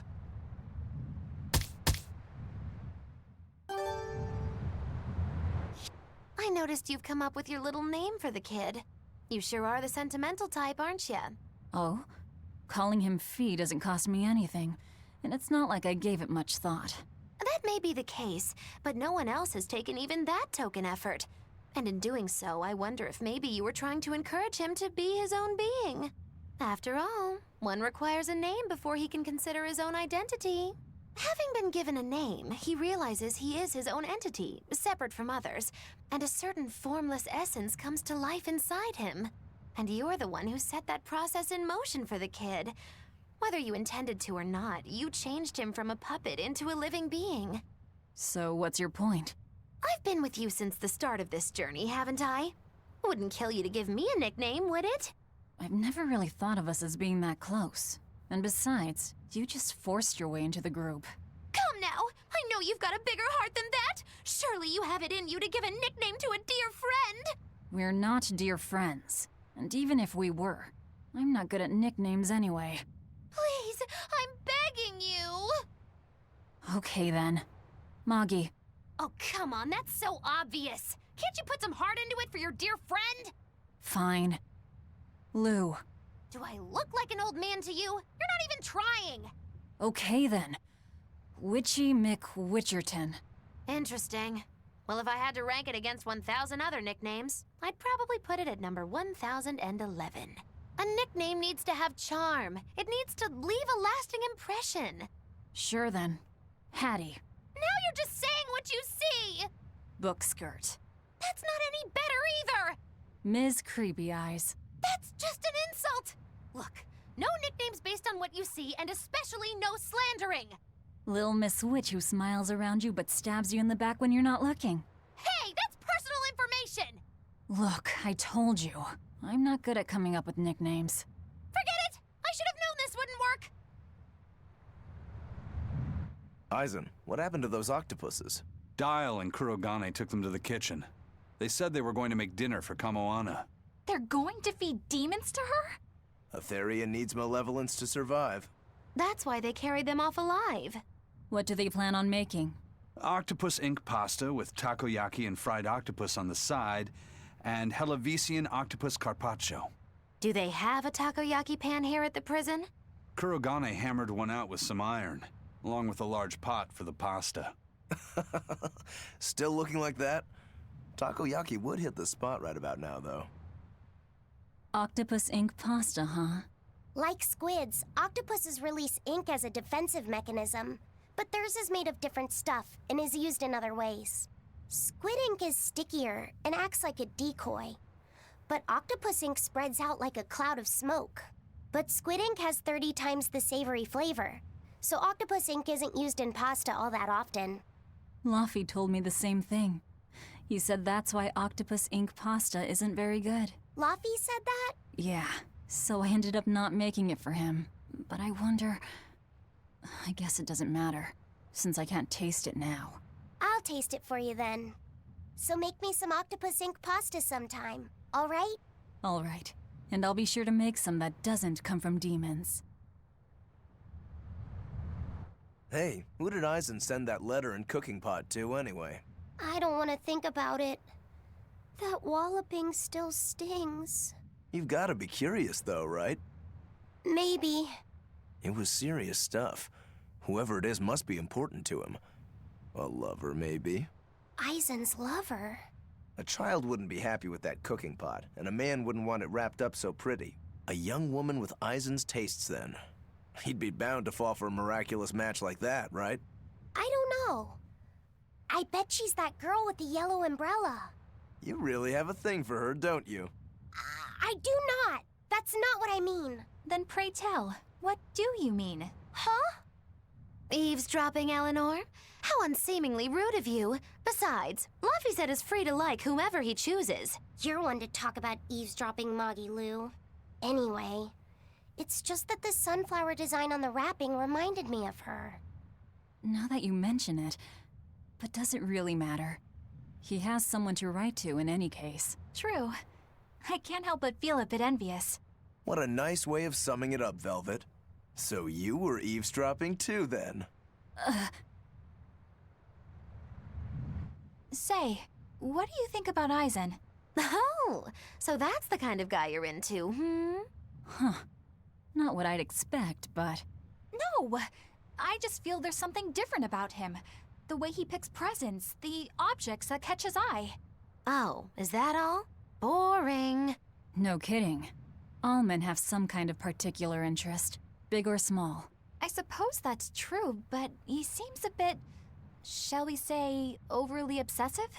Now that you mention it, he does have a tendency to ramble on about various topics. And it's not just the items he collects. There's more to it? Every weekend, he eats curry for dinner, and every time we go into port, he docks at the 3rd Bollard. Come to think of it, I heard the galley crew complaining that he always needs his pasta cooked exactly the right way. And when he needs a new outfit, he always goes to the same tailor and returns with identical clothes and boots. It all has to be exactly the same size and in exactly the same color. Turtle says he's very nitpicky. Sounds like he's not so much picky as he is a pain in the ass. But I do see a different side of him now. I thought pirates were all rough and filthy, but it seems they can be quite meticulous. Not much of a reassessment.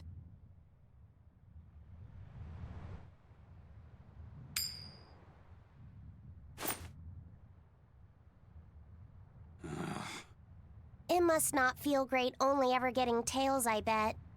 Nah, I don't really mind that much. It's way too late for me to start letting that bother me. Yeah, but wouldn't it be nice to get heads at least once? Hell, I know I'd like to see that, and I bet Laphicet here does too. Yeah, I do. Right? That's why I've brought something a little special. Ta-da! What's so special about that coin? It looks identical to the one Aizen already has. The front side does, yes. But both sides of the coin are actually heads. I had Kurogane make it for me custom. If both sides are heads, then not even the Reaper's curse can stop it. Well, yeah, but that's cheating. What's the point in getting heads if it's rigged that way? It's not cheating. It's called effort and hard work. How? If you always work hard and never give up, you'll make your own way forward. All right, I'm in. I'll get that heads for you.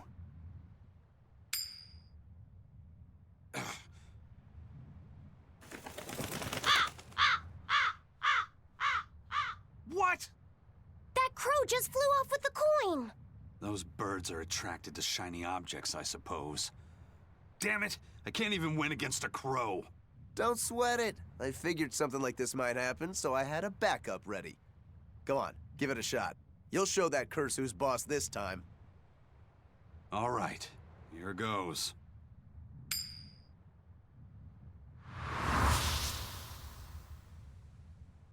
I don't believe it! Now Prince Percival's griffin's gone and eaten the other coin right out of the air! Are you kidding me? Not to worry. I've got a spare backup. It's time to put that curse on notice. Right. Here I go.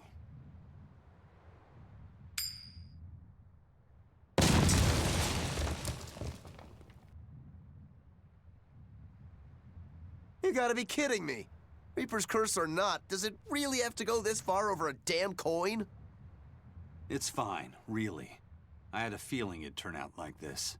Well, I sure didn't. Yeah, me neither. Bro, I honestly think that that letter Aizen wrote is to, You want me in? Fine by me.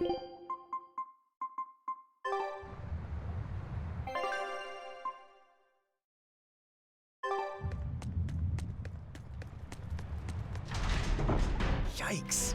Better watch what we say from now on. Yeah.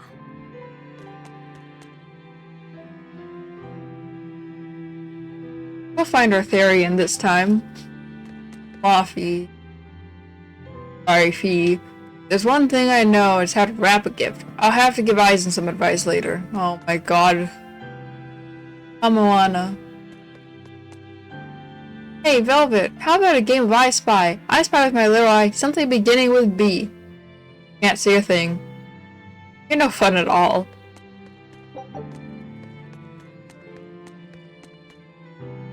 So, what was she like? That's none of your business.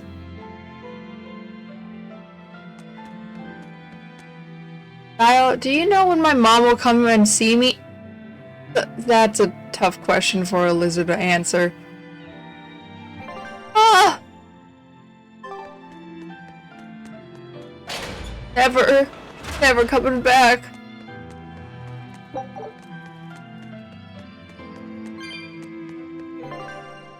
Oh wait, this is wrong.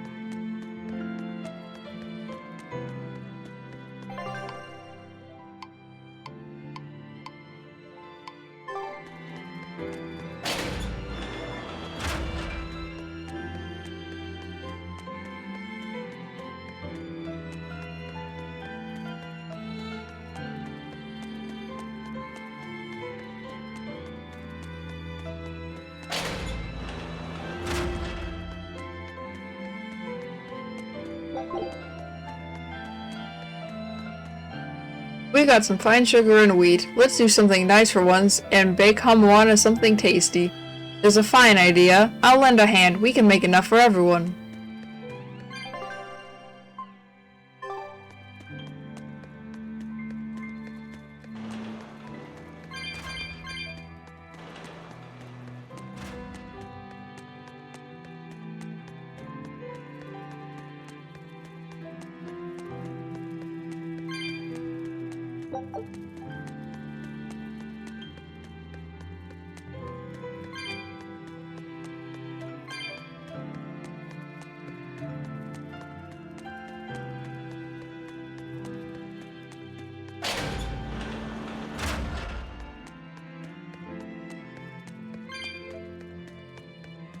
Did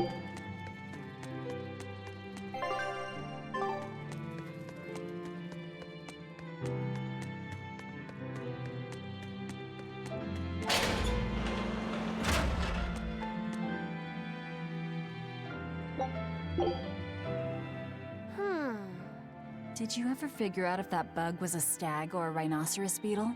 Actually, I still haven't really looked into it. Why not? Weren't Rokuro and Aizen pretty curious to find out too? They're why I haven't. They both have really strong opinions, and they both make a believable argument. And if I determined it was a new kind of beetle entirely, my decision would change the very course of their fates. Their fates? I think you're exaggerating things. Hey, what are you guys talking about? We're still hashing out what that Rhinostagros really is. Kiddo here's holding off on his final decision because he's worried about how you'll take it. You're both adults. Can't one of you just give in so we can move on? It's a rhinoceros beetle. I'm not backing down on that. No, it's a stag beetle. Why not just take off the pointy bits? Then we can all agree it's just a plain old beetle. Simple. Sounds good to me. Don't even joke about that. If you took away my swords, I wouldn't have anything left. Same thing goes for a stag beetle and its pincers. And taking away a rhinoceros beetle's horns is disrespectful to its way of life, and to even suggest it is just plain wrong. No, if we're going to argue it out over this, we need to exhaust every possible angle before coming to a conclusion. It's the right thing to do. Madam Eleanor! Here's that field guide to rare insects of Midgand you wanted me to get you. Thanks, Bienfu. Surely this book will have something about that bug. Yeah, here it is. This beetle's real name is... Argonathocrassus, the thick-jaw beetle. It's named for its jaws? That must make it a stag... It's a drone beetle. The field guide says it's a really rare variety, too. I guess that's that. No, you're wrong. It's a brand new species. I call it the Laphicet Rhinostagros. That's my decision, and I'm not backing down.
May I ask you a question? What?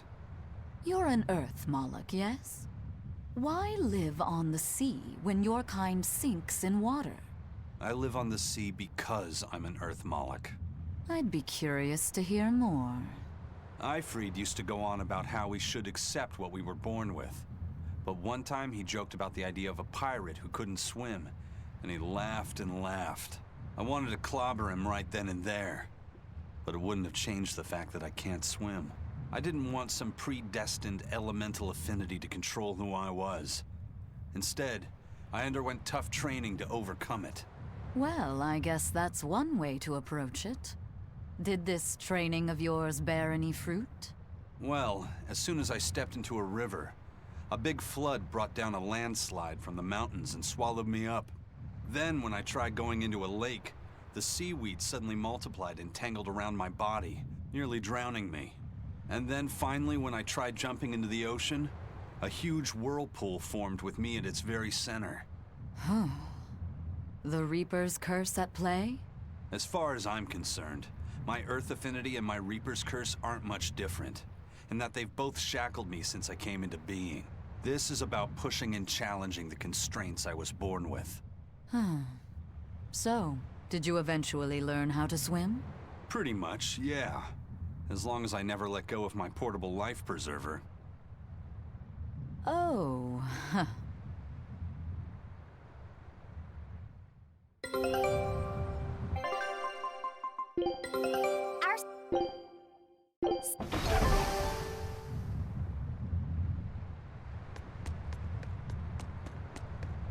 Hey, Eisen, is there, anything we can do about the Prince's hawk? Griffin, I mean. Every day, it goes out on these hunts or whatever, and brings back the weirdest stuff. It's making a real mess out of the deck. Hawk's hunt? What's the big deal? Well, yeah. At first it was bringing back good stuff like seaweed and fish, things we could cook with. Sure, I was glad for a while. But then it started to escalate. Now we're talking 150-kilo ambercants and 350-kilo killer swordfish that it's catching. That's not a bad thing, is it? It just means more to eat. It is when they're being dropped from the sky onto the deck. Especially those killer swordfish and razor-sharp bills. What if somebody gets run through by one? Can't you just warn the prince that his bird needs to be more careful? Yeah, we could, but he looks so happy watching his hawk, I'd hate to spoil it for him. Yeah, the prince looks so happy whenever Griffin is flying free. He kept grinning and asking Grocky all nice-like if he wanted to fly some more. Grocky? That's what Kamawana kept calling Griffin. She says she came up with it by combining Griffin and Hawk. This is probably the first time in the prince's life that he's tasted any freedom. His whole life, he's only done what duty dictated of him.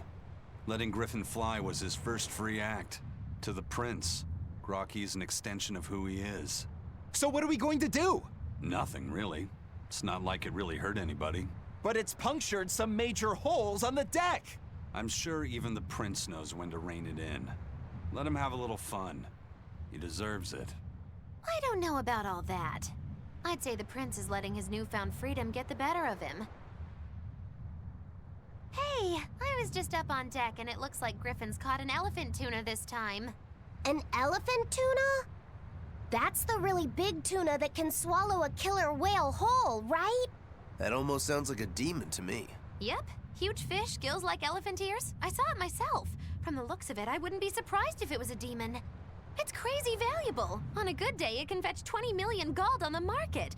But there's something ominous about seeing it hovering in the air above the ship. 20 million gold?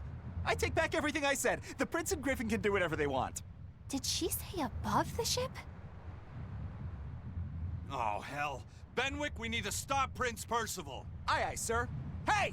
Don't drop that on the deck! Are you listening to me?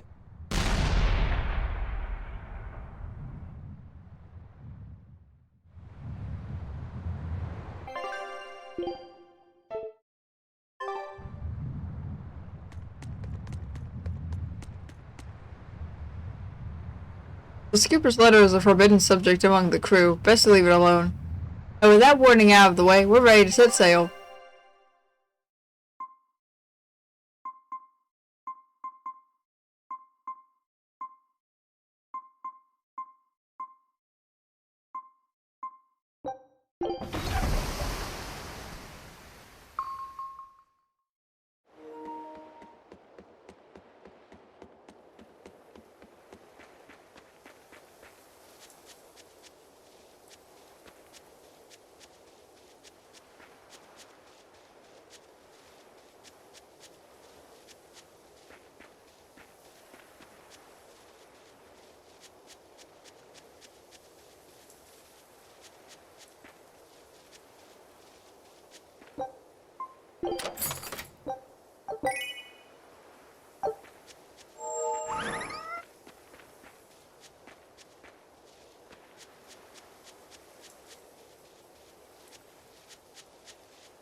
Not worth my time.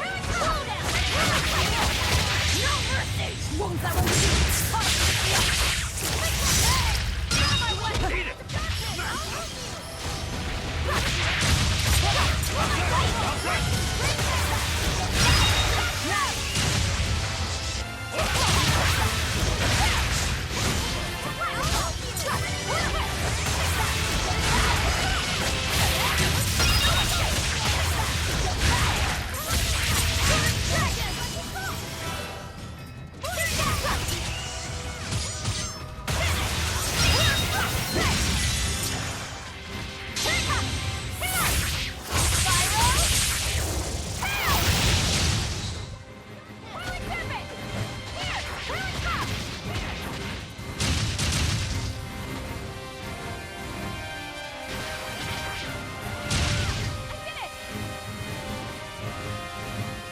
Gaze upon my fiery mirrors!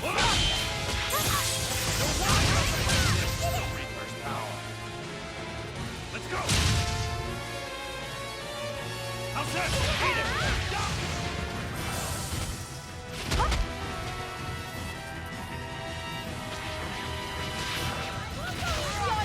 You're wide open!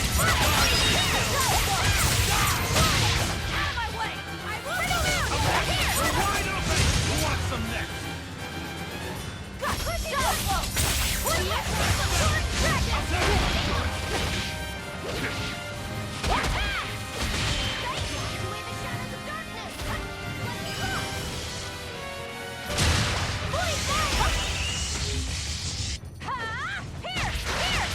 Eat it! You're wide open! Shield Sigma! Crazy! Shield, I'll help you! Shield Sigma! Here, please! You wronged me! Here's your justice! Fight in order!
Think you can dodge?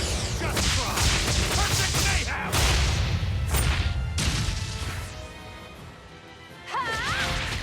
You're wide open!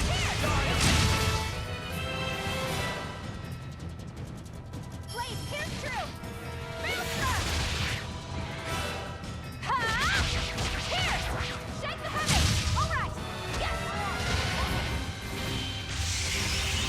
Stay hook! Here it comes! Slice them!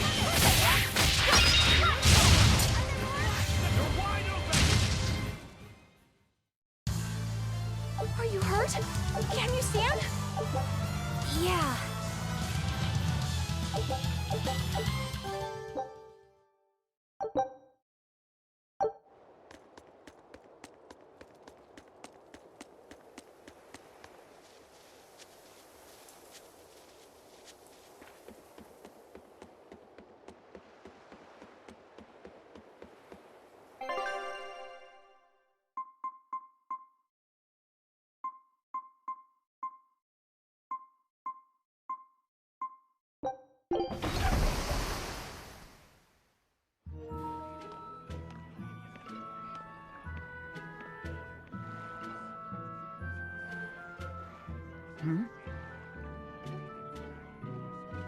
The boss has given me a message for you. Says there's some sort of nasty demon running around in the Eldina Plains, to the east of Logris. She thought it might be the one you're looking for. Wasn't the Eastern Highway closed off from Logris? That was only temporary. It's back open now. If you follow the road, you'll reach Stonebury Village. There you'll find one of ours who actually saw the demon. You want to know more? That'd be a good place to start. Got it. Hey, that's the same direction I sensed the... Give Tabitha our thanks.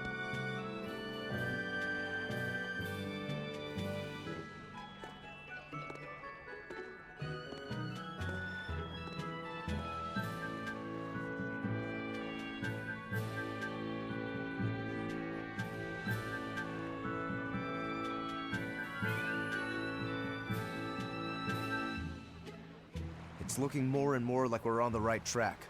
We ought to go check out that Bloodwing story. Then let's start by going to Stonebury. Hey, Eisen, did I say something wrong back there? No. I just didn't think we needed to give the Bloodwings any information for free. Huh? He means the Earth Pulse points, kid. We're the only ones who know about them. But aren't we on the same side as the Bloodwings? We're not enemies with them. But I wouldn't go so far as to call them our friends either. That's just how it goes in the underworld. Things can change at the drop of a hat. A poison hat. But how are they supposed to trust us if we don't show them trust in kind? That messenger knew our faces, even though we'd never met. He was here waiting for us, even though we hadn't told anyone where we were going. You're right! We hardly know the first thing about them, and yet they seem to know every move we make. They could easily sell us out if it struck their fancy. They'll work with us as long as we're a useful ally in their resistance against the Abbey. But the more tricks we can keep up our sleeve, the better. We've got each other's back, but only as long as we hold a knife up our sleeve. That's what counts as trust in the underworld. That sounds terrible. But at least you can trust that Tabitha's cooking will be tasty. Can't argue that.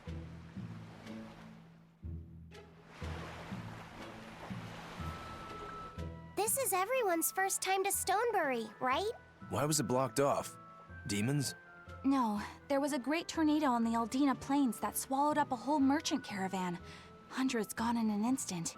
The cooling of the climate is causing bouts of odd weather. Thunderstorms, heavy downpours, and the like. Correct. The Abbey is keeping a tight guard on traffic through the affected areas. If it's open now, that must mean the tornado is gone. I wonder what sort of place it is. It's quite lovely.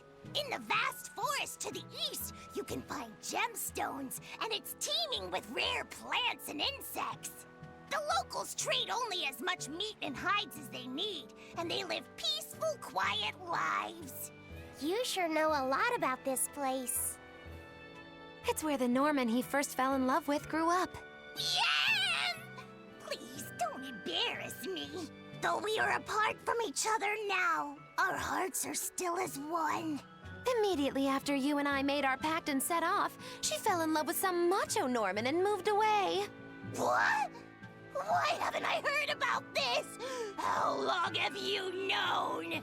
Oh, I don't know. Maybe I found out during my long search for you. Or maybe it was right after we left. I remember leaving something in the village and going back to... Oh well, not like it matters. It does matter! There's no sense in crying over a fickle girl. Come, Stonebury awaits.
I went out to catch shrimp and came back with a boatload of juicy lobsters.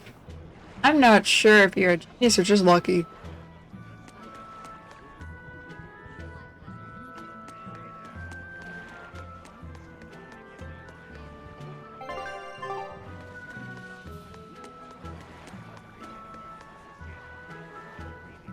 You're doing quite a job out there. Keep it up, and they'll have to invent new wanted ranks for you. Won't docking fees go up, though? Aye, but I'll throw in a year's supply of deck wax as part of the deal, since you're such a valuable client. But have you noticed that something strange happens every time she docks here? It could just be my imagination, I suppose.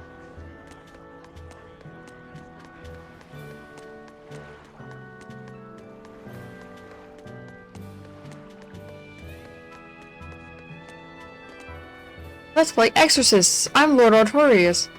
I call Lord Shigure. Then I'm Lord Oscar. Then I'll be Lord Melchior, I guess. Hold it. We can't all be Exorcists. We need someone to fight against.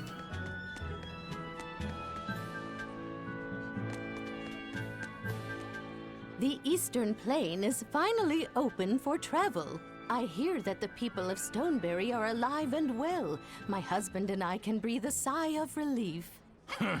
I wasn't worried about him at all. He talks tough, but he was really worried. Oh, sorry you don't know who we're talking about. It's his apprentice. What kind of apprentice? My husband's an architect. Even the royal family and the Abbey commission his work. He's been at the docks here on a job. He just finished and we're about to return to Logris. These people don't care about all that. Why did your apprentice go to Stoneberry? He's young and talented, but a bit eccentric. He said he wanted to help create a new town, so he set off to the frontier. A craftsman has to focus on his work. Creating a new town. Ha! He should know his place. But my husband didn't disown him. That boy's fearlessness reminds me of my husband when he was young. So you understand how he feels then? I didn't say that. If he thinks he has the talent, he's free to do as he likes. But if he doesn't follow through with it to the end, I'll be done with him. Did you hear that? He thinks the boy can do it. If you ever find yourself in Stoneberry, go visit that boy's workshop. Right, I'll do that. Sorry about my husband. He can be a real grump. Don't worry about it. I'm pretty used to people like that. Hey, what's that supposed to mean? If you want to try something, just go out there and do it. If you don't try, you'll never taste failure, but you'll never taste success either. Why don't you try saying that to your apprentice?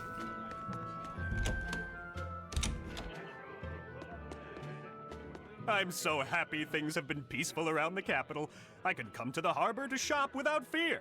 I heard that those demons that made a mess of the palace have been wrecking towns all over, though. But Shepherd Artorias and the fine folks at the Abbey are on the job. I bet those demons are quaking in their britches. I'm so fucking tired of everyone praising Artorias. Lord Artorias is incredible. The demons have been mostly cleared from the area around the capital. Your love for the Abbey and the Shepherd are great and all, but I'd keep it down. If you keep poking around the bushes, you might catch yourself a snake. A snake? There's a rage-crazed girl out there who hates the Abbey. She's a real viper, that one. She sounds awful. That's what I hear. Who are you calling a viper? Serpents and liars who rebel against the Abbey will be washed away by the Shepherd's presence. That's a filthy lie. Oh, good God, no!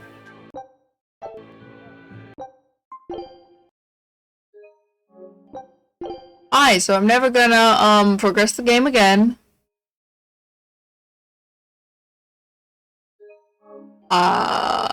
Okay. Let me try, I've got faith in my...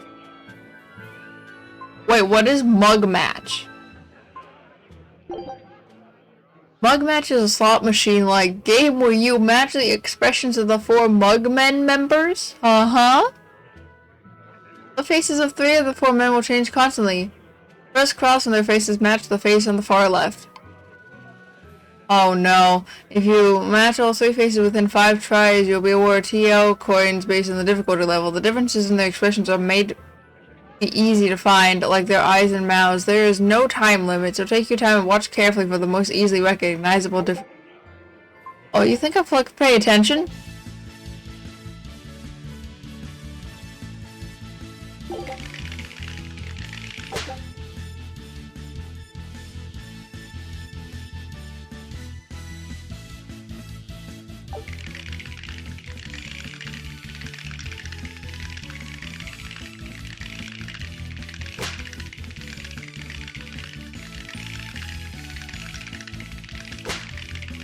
Fuck. I tried.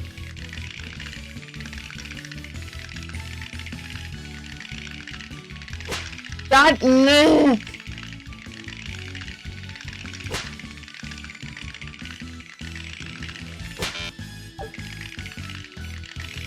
I hate this game.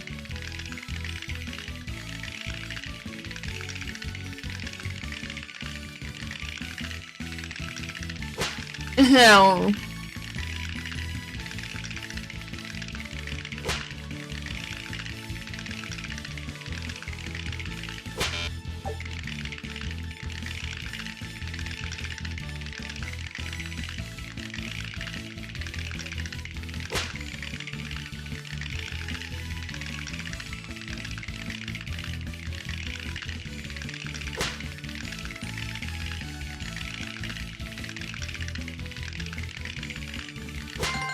Aha! Fuck you!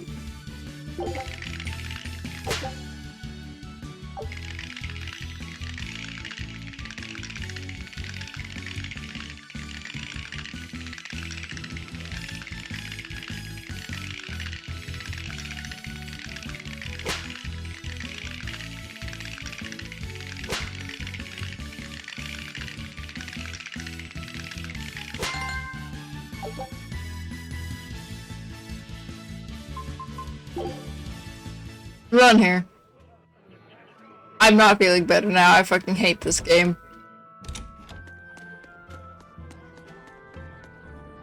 Flowers sell really well these days. Sorry, someone was texting me. I got distracted. Okay. Flowers sell really well these days, especially princessias, because, well, they're placed on graves. I know. Lots of people are losing loved ones.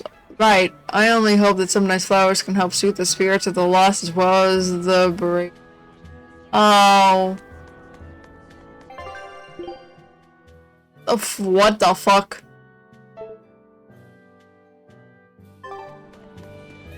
Oh, what the fuck?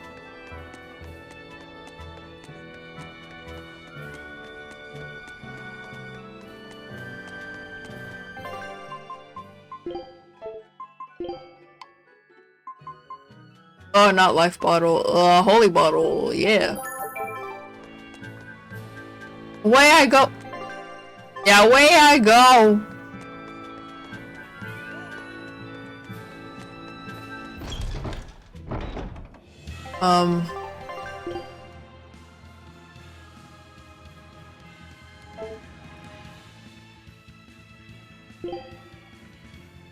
Where am I? Well, I don't actually know where I am.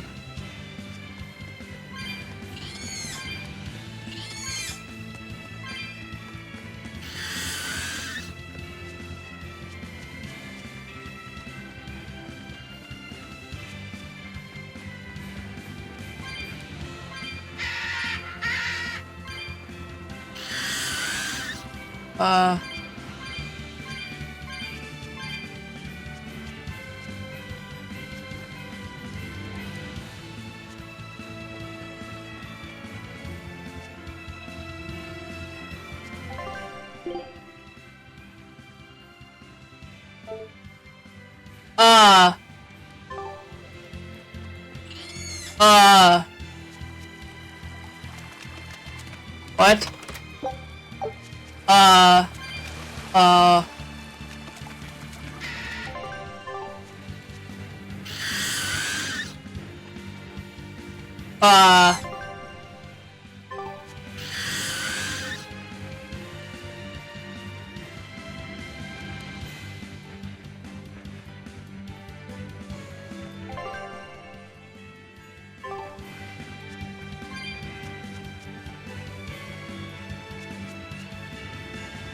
I don't understand where I am. It's fine. I think I've finally gotten used to it. Used to what? Your powers. I think I finally got a handle on them in a way that feels right. That's good. Hopefully you won't faint anymore. Yeah, and I'll keep learning too. I hope we can make this work out. Yeah, definitely. Fingers crossed. What's wrong? Nothing. Hey! When you and Eleanor made your pact together, she gave you a true name, right? Was it a good one? True name? What's that? It's a special name in the ancient tongue given to a Moloch as a necessary step in forming a pact with a human. I gave Bienfu the name Fushi Cass. It means thing. That's pretty messed up. It's just my own little way of showing affection. So what kind of name did you get, Laphicet? What's the matter? She didn't give you a really weird name like Magulu gave Bienfu, did she? If you're not happy with it, I can talk to Eleanor about it later. So go on and tell me— I'm fine with it. And I can't tell you anyway. Well, you don't have to get so worked up about it. A true name is not something a Moloch just casually divulges to others. They carry a special meaning to us. Speaking it to anyone other than our Pact Keeper carries a special meaning. Between comrades, it means we trust them with our lives. In other cases, it's practically a confession of love! You could have said something sooner, you know. Laphicet's at a delicate age. You should be more careful in the future. Oh, really? It's just another way of showing affection.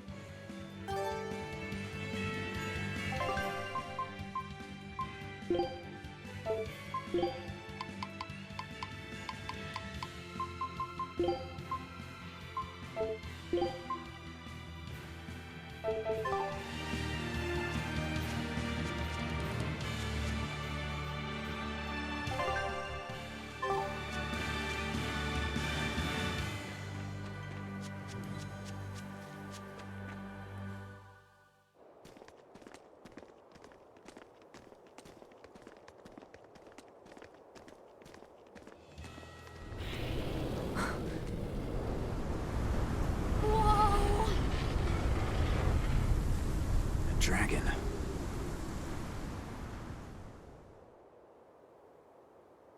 That's gotta be the demon Tabitha wanted us to know about. It's flying free, but could it still be a Therian? I just felt an Earth Pulse point. It's that way, somewhere near the top of that mountain. Let's check it out.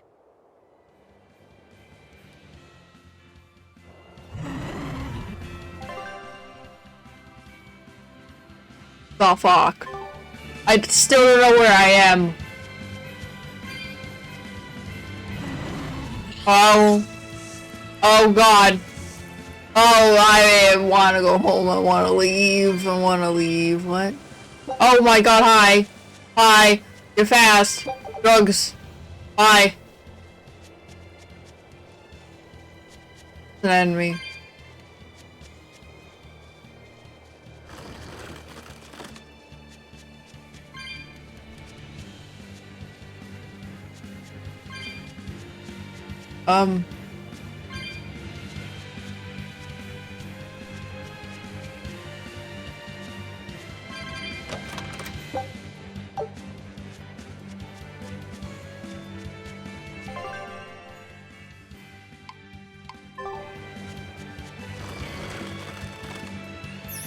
Oh.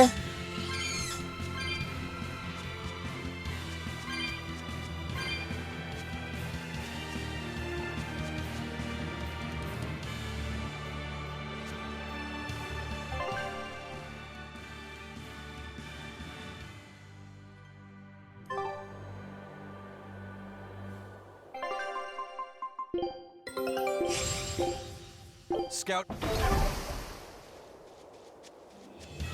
I'm gonna do it. I'm gonna do it. I'm gonna go to the big boy.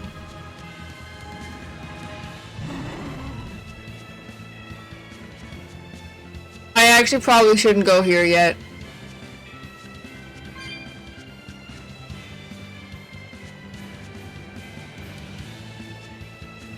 Never mind, I lied. I'm going this way.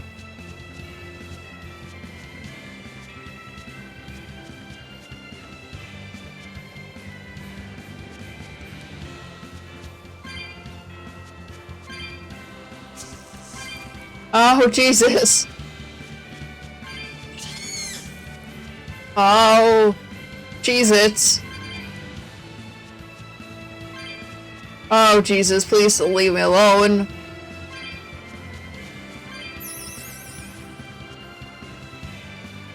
I said leave me alone. Oh, God. Yeah, I can really feel the Earth pulse now. It's up above. Guess we're in for some mountain climbing then. I don't want to climb a mountain. Oh. Oh, drugs. Wait, they were serious? Okay.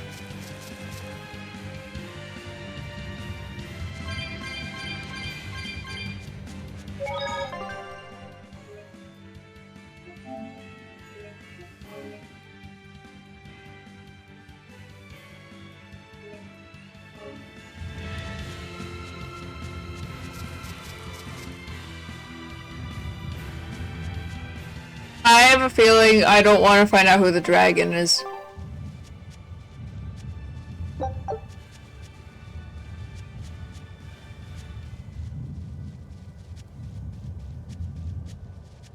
I can't wait to take a good look around. Whoa, now that's what I call a view. I agree that it's beautiful, but don't leap about so much. You'll fall. I can sense many Earth pulses under this place. I figured you'd notice that. An intricate web of earth pulses crisscrosses the land under the Aldina Plains. Mountains like these would normally take tens of thousands of years to form, but these popped up in about a millennia. So the Earth pulses have affected the land? Exactly. Long ago, people wielded arts that allowed them to manipulate the earth pulses and control the very land itself. How could arts like that exist? Perhaps they pushed against key points on the Earth pulses? Like how acupressure can improve a person's blood flow. That's a rather forced comparison, but you may be right. Either way, those arts have been lost for eons. I'm impressed, Eisen. You know a lot about everything. Not at all. There's so much I don't know. For example, the name of these flowers. That's why I travel. To learn. Aldina alabaster grass. That's the name of this flower? Yes. A long time ago, my brother showed me a picture of it in one of his books. They're fragile flowers. They die quickly on their own, but if enough of them gather together, they can survive. Fields of them form beautiful white carpets of flowers. In some cultures, they symbolize kinship, the bonds between people. Kinship. Huh. I'll remember that. You and your brother taught me something new today. I'll never forget either.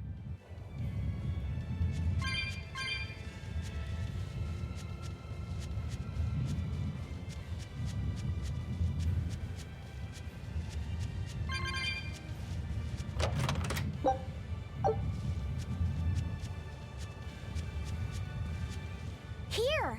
This is the Earth pulse point I've been feeling! No Therian and no barrier. I must have gotten it wrong again. I wouldn't be so sure of that. That dragon could well have broken its barrier. Or it might have been too powerful for the Abbey to subdue. You could be right. After all, dragons make for the strongest demons. The problem is, we don't know if it's a Therian or not. Yeah.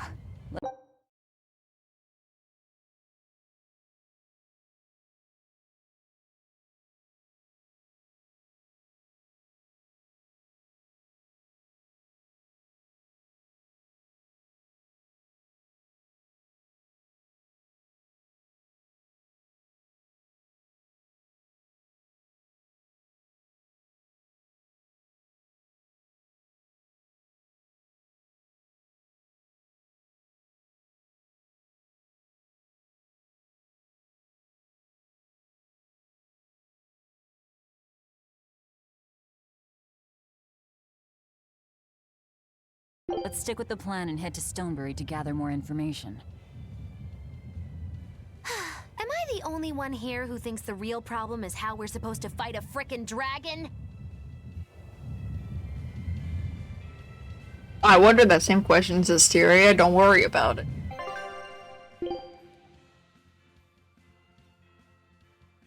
Are we going?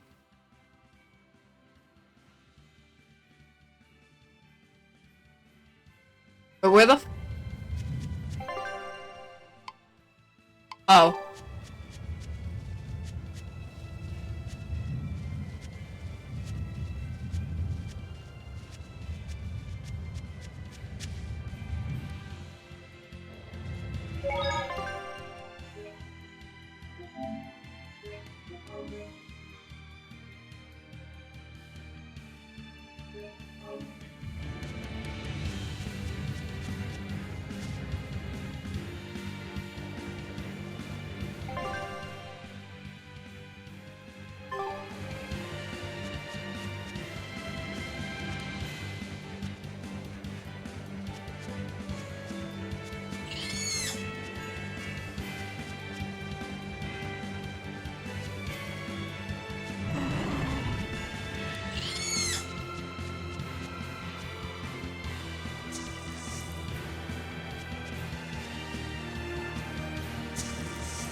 What? I find it hard to believe there's not a chest over here.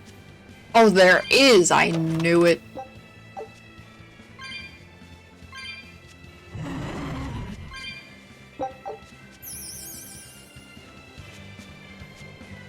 Oh my! Where the fuck did this thing come from?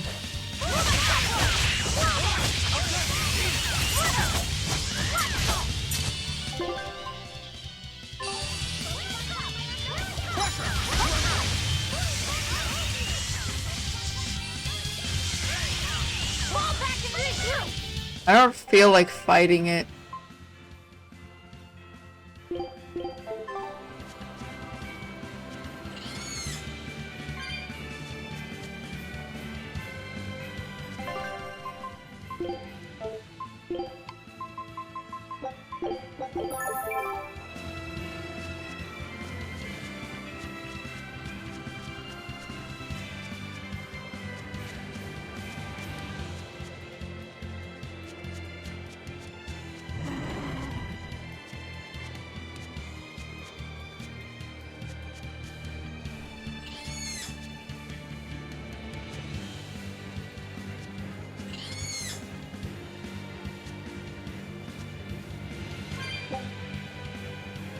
Whoopsie.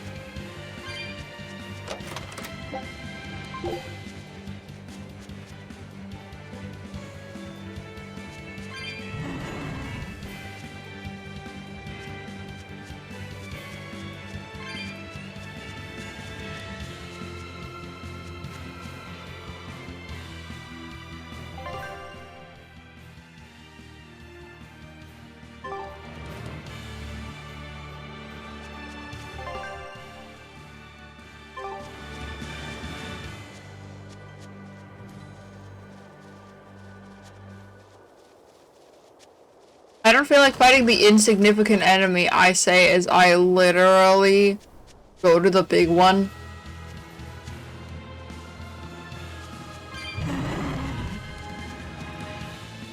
Oh, that's a big burb.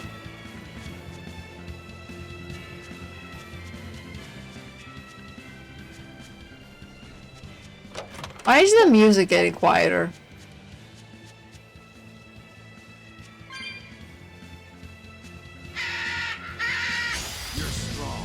King Peacock.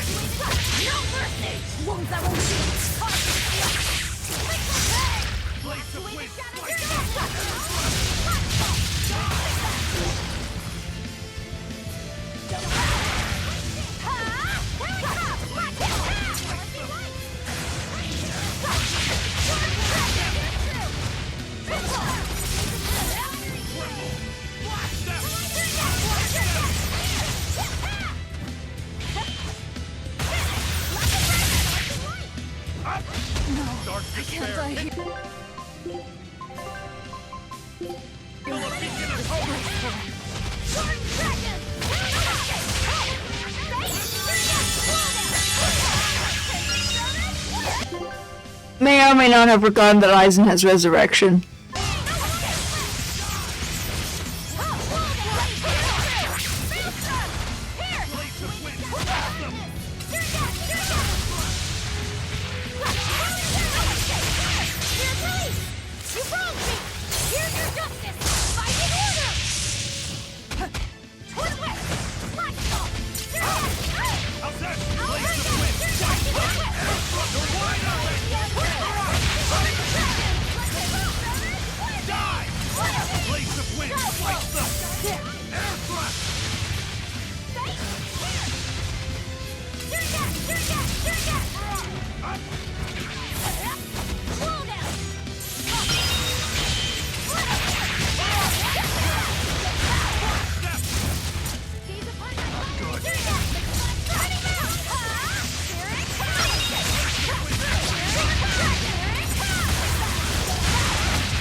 That was a considerably powerful enemy.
I were a Bloodwing, where would I be? We'll start at the inn.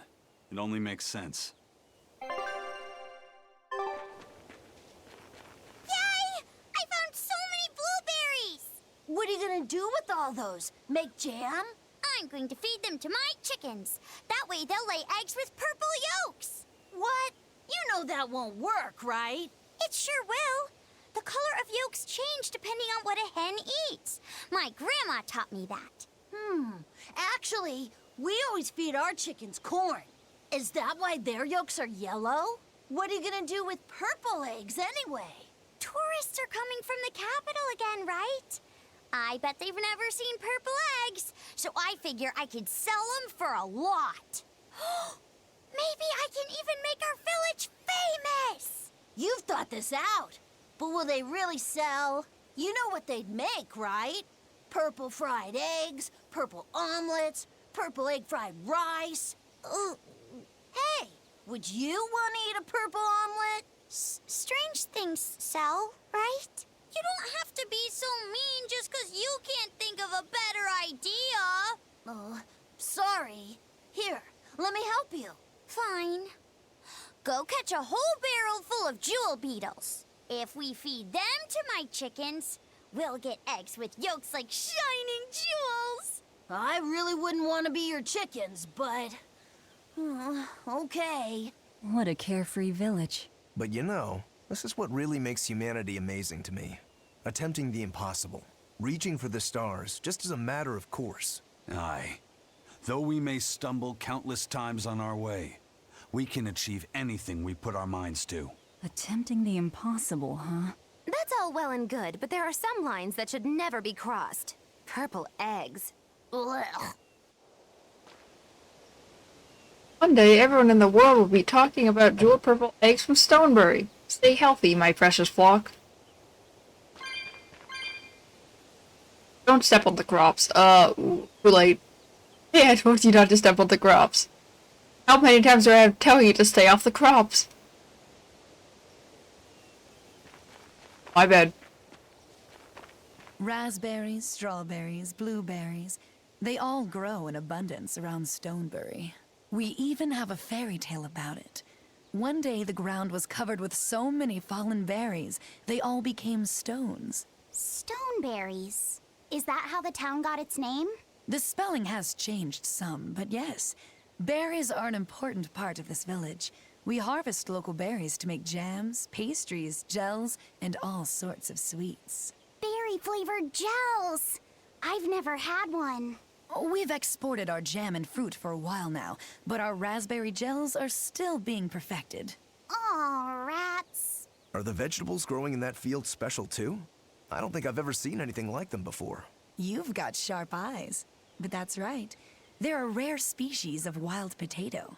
They're red and they're called radish bells. We discovered them in the mountains nearby. Sadly, the potatoes are actually highly poisonous. Really? They look so good. They do. But the skin and the sprouts are toxic. If you aren't careful when removing them, it's Poisonville for you. Deadly poison aside, they're sweet, fluffy, and go great with butter. And when they're fried nice and crispy, they're the best. So just skin them and sell them. What's the problem? Yes, we've thought of that, but the way they are now, you have to peel off quite a bit before you get to the edible part. Peel one as big as your fist, and all you get for your trouble is a bit of meat the size of an egg yolk. That's why we're selectively breeding them. One day, they'll have only a thin layer of poisonous skin. Why not breed them to get rid of the poison altogether? With no poison, bugs will eat them, and they'll be more vulnerable to cold and heat. With potatoes, as with people, getting rid of everything harmful isn't always for the best.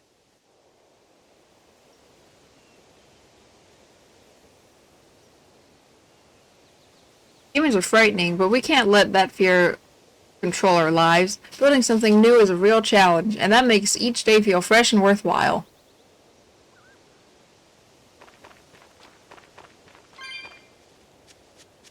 Bugs.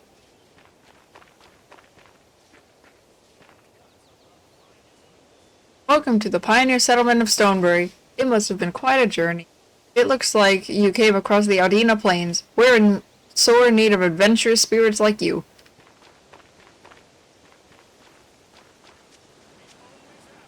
I smell the scent of blood. Fresh blood. Here for your reward, I take it?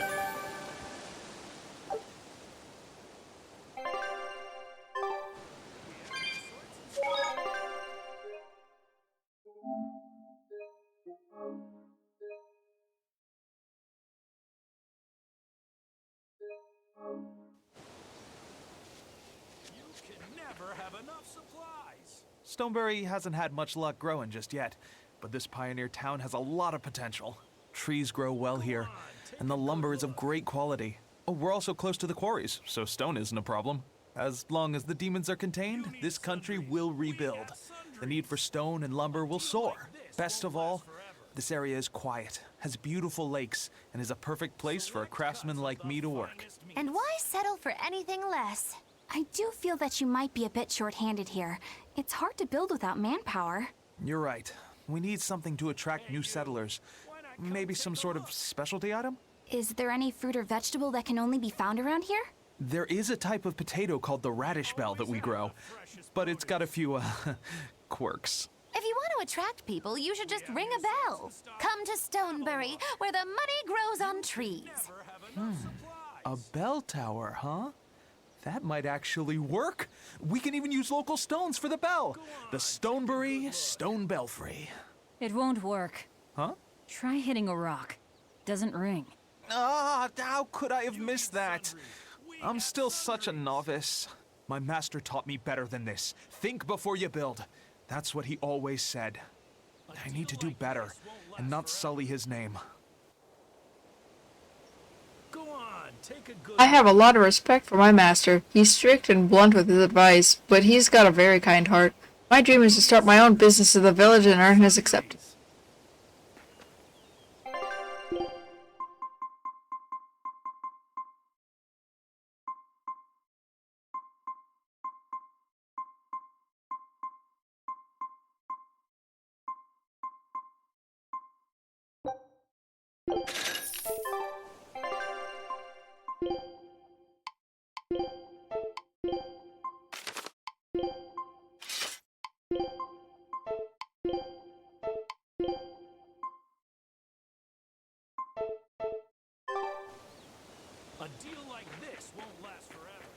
Oh, God. My name is Shinobu, eldest daughter of the character card family. I have patiently waited for this day. Oh, no.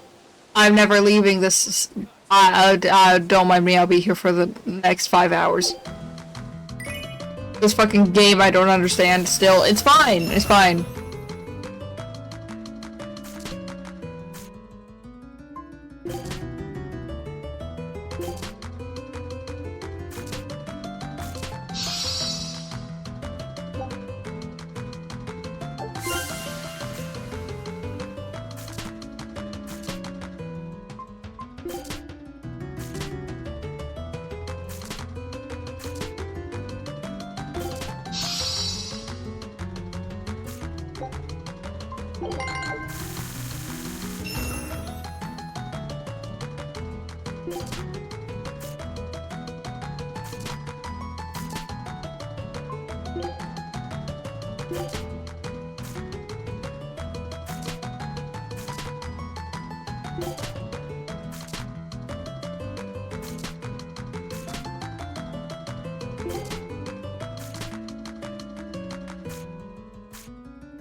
What the fuck? Bro, this man's fucking girl is fucking cheating. I forgot their gender. It's fine.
No, I didn't want to fucking start again.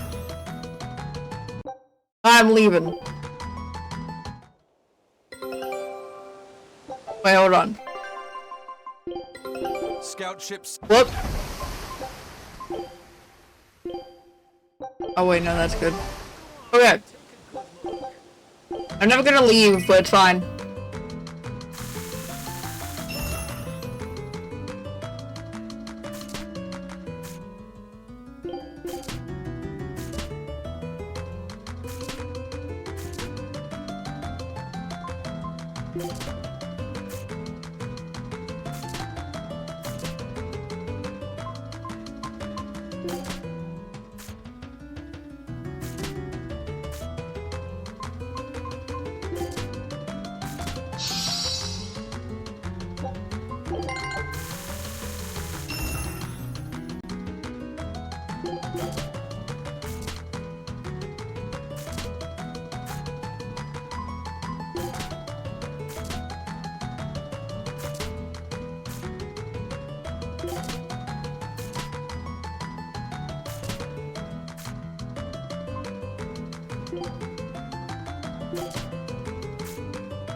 I fucking hate.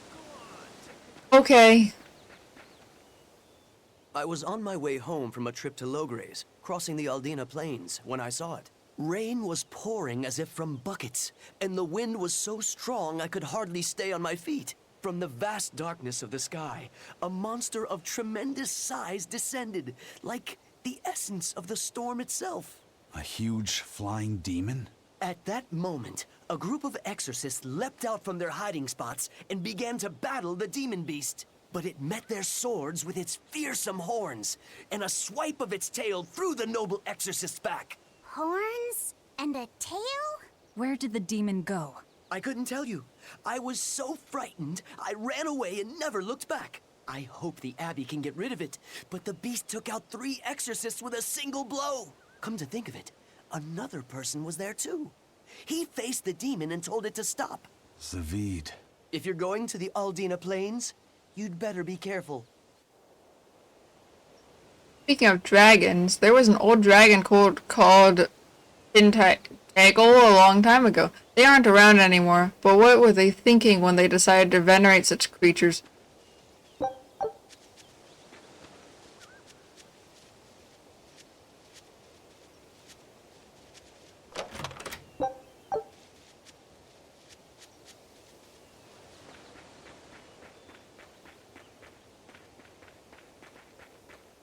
Is there a place to stay in this village? A place to stay? Just look for the biggest building in the village. It's our inn and tavern. They've got a surprising variety of drinks for a backwoods village like this. I hear the proprietress used to work as sommelier for a certain noble house. Come on, why can't I stand there? This stump is a secret fort for boys only. How is it a secret if it's out in the open? Boys are so stupid, I swear. They are, though. Spring is the treasure of this village. It's not natural, though. We all work together to dig down to an underground stream.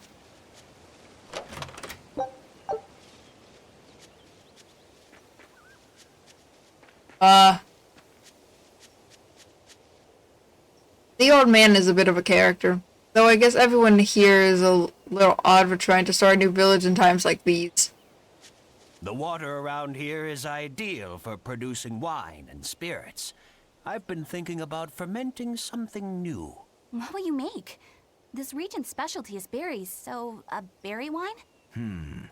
But the chilly air and level Wine made from berries? Just right for making an amber draft, don't you think? Maybe Considering grapes, the but geography it's around almost the same here, thing. The water must contain a high mineral content. If you use it to make a rice wine, the taste will be unique. I've considered all those options, but I must create something that can surpass my greatest rival, Sleeping Princess. But that's nearly impossible. No. Oh god, pain. Pain again. Oh Jesus, fine. Possible to make. Exactly. Not an easy task, to say the least. Sleeping Princess is made by filling an emerald cask with water from an enchanted mountain spring and sitting it in direct sunlight for 7 years. The water's magic causes it to change color each year. When it reaches the same deep green hue of the cask, it's ready. Solar fermenting, huh? It won't be easy to surpass a marvel of the winemaking world like Sleeping Princess. True, but I've finally found it. The ultimate stone. A gemstone? Will you make a cask from it? That would just make it an imitation. No, what I found can only be called a natural rock filter. You're filtering wine with a rock? Deep in the heart of these mountains, I found a stone that absorbs liquids. I tried using it to filter a berry wine. The taste of it was unbelievably crisp and bright. It preserved the luscious richness of the berries, while adding a clarity that left me breathless. I call it Pure Land wine. There is no better. May I have a taste? My apologies, but it took me 10 years to make a single thimbleful. I drank that thimbleful for my tasting. It'll be about 50 years before I can make a decent batch. I doubt I'll see a full bottle in my lifetime. 50 years, huh? Meet you back here then? I've never been so glad not to be human.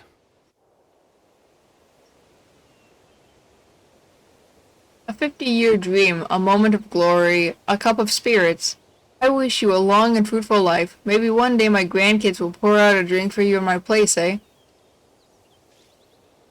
Thorny Forest is a fine, rare drink, but its pinnacle is the shining, emerald bliss of Sleeping Princess. So scarce and treasure that even kings have to wait over 10 years for a chance to drink it. That's what the old man tells me, at least.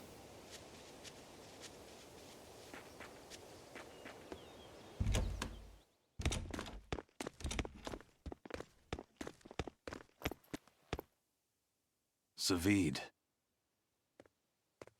Well, hello, sailor.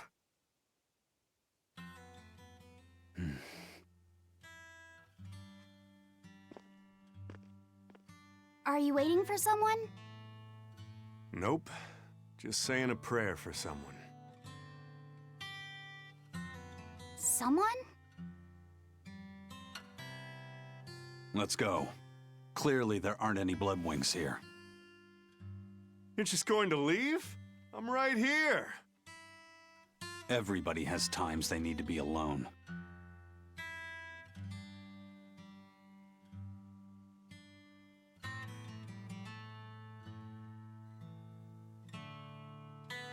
Fee. Right. Coming.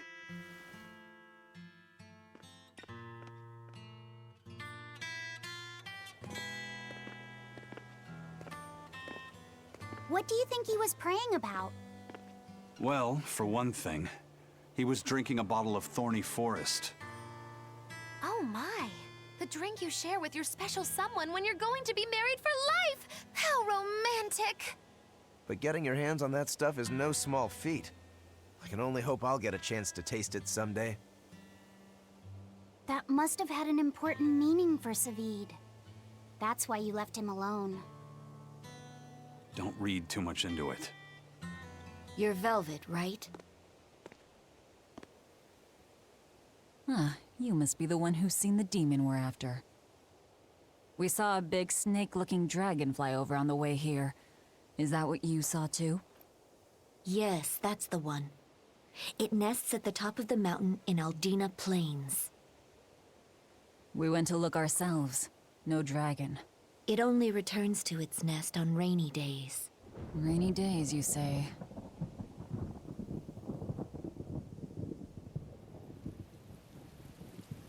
Oh, just look at what you went and made the weather gods do. This doesn't bode well. Not at all. Thanks. We'll give it another shot.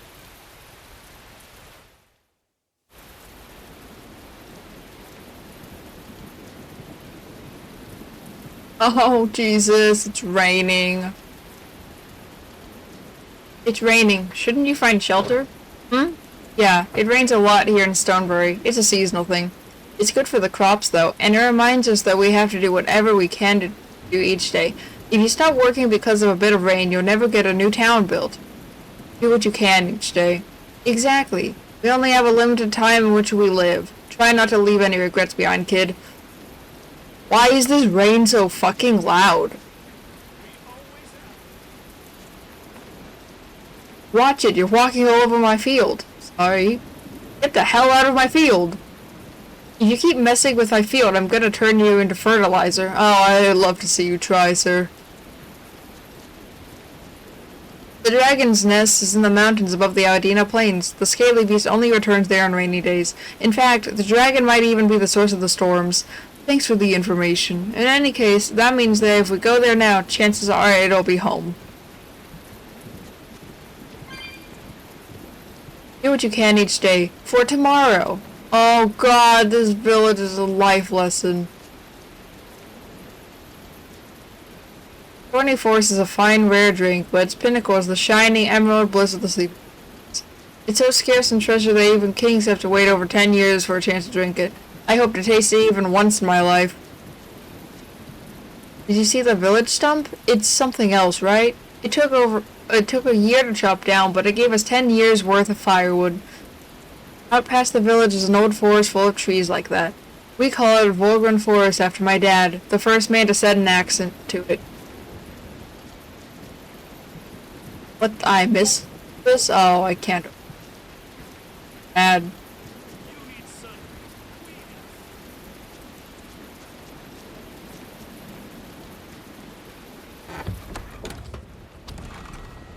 Hey there. Our meeting like this must be Providence, meow. We're in a hurry. Save it, cats. All the better, meow. I just stumbled upon a perfectly nifty piece of stone just for you. What's it for? That's not a geoboard, is it? Bingo! I dug it out of some ruins, meow. They were made by Norman Meowny years ago for surfing along Earth pulses, but I can't use it, so I figured I'd pawn it off on someone else who could, meow. Wait, Norman made this? That doesn't exactly inspire confidence. Don't be so mean! We're capable of exceptional things! Sometimes. When a Norman speaks their own name, the board springs to life and whisks its masters away at top speed. They'll even plow right through weak demons. You can say it's our masterwork, even if we sorta stumbled on it by accident. Huh. Well, then I apologize. So we can ride this as long as we have Bienfu with us, right? Well, kind of. Do you have to use your true name to activate it? Not my true name, no. My Norman name. Wouldn't that just be Bienfu? No. Norman have a separate name that goes something like Norman so-and-so. It's almost more a title than a name. Often the name has something to do with what they're good at. Something like attack, or chain, or aqua. Right. You could say names like Bienfu and Grimoire are more like stage names. I actually don't know Bienfu's Norman name, but I can't wait to find out. What is your name, Bienfu? Come on, out with it. We're in a hurry. Norman Brave. Whoa, look at that! Wait, Bienfu. Your Norman name is Brave? That is so deliciously absurd! Why do you think I've never told you before, Bien? At least the board works, meow. And if we get on this board, it'll move us around? Well, about that. The board propels itself by pushing against Earth pulse flows. To do that, the board needs information on the flows, but this one here's a completely blank slate, meow. First, you need to find the geotrees in each area. They serve as a conduit between the surface land and the Earth pulses, meow. Once you've actually located a geotree, you can record that area's Earth pulse data into your geoboard, meow. Got it. This area's geotree is right over there, meow. All right then. So long as we find more geotrees, we'll be able to use the geoboard to travel much more quickly.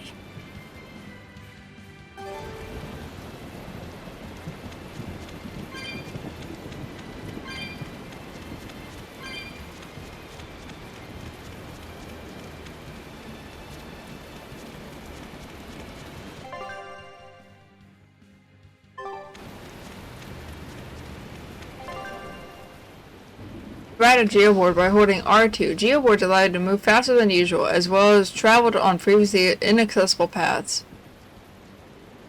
However, you need to unlock each area's geotree before you can ride a geoboard.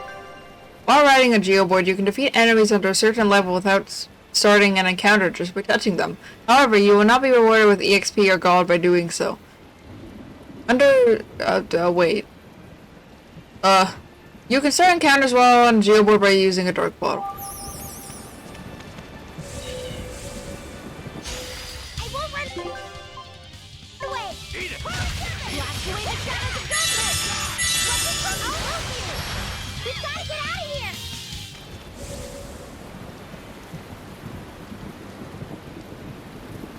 Well, that's going to come in handy. Yeah, and it's a lot of fun to ride, too. I could get used to this. I'm so worn out. I feel like I had to sprint the whole way here. Huh. Seems like operating the board saps a lot of energy from Bienfu. Even still, this board gives us a strategic advantage.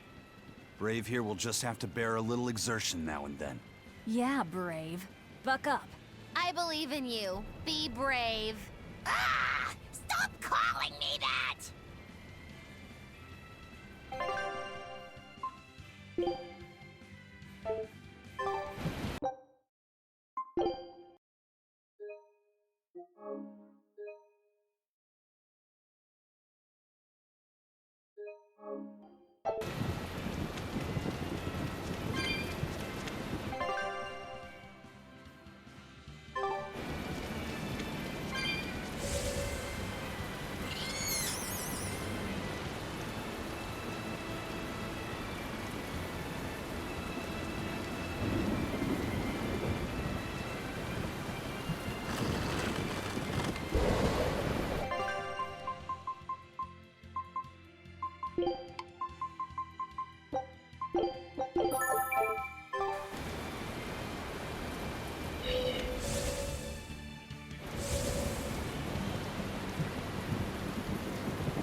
You're fighting the Reaper.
It looks so deadly.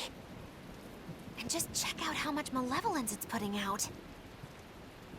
Which means it's not a Therian. Let's retreat. We've got no reason to pick a fight with something we can't handle. I do. Oh, you're up for it? What? What are you doing? She's right. Fighting this creature is a good way to end up dead. Oh, sorry.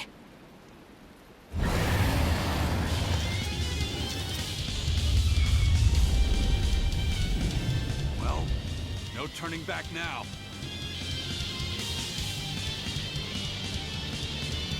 Damn it, this wasn't part of the plan. Yeah, but training like this doesn't come around every day. Be on your guard. One wrong move and you're done for. I know. That's the fun part.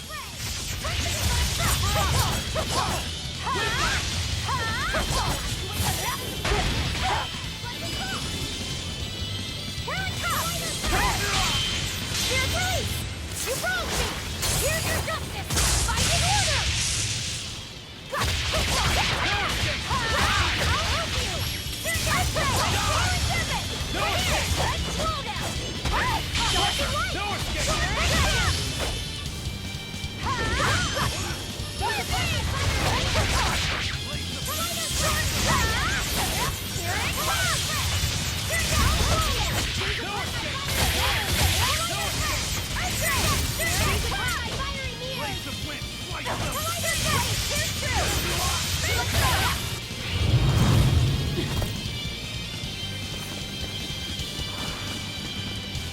Yep. This one definitely puts up a better fight than your average demon. Is there any hope of actually defeating this thing? I'll do whatever it takes. That's my way.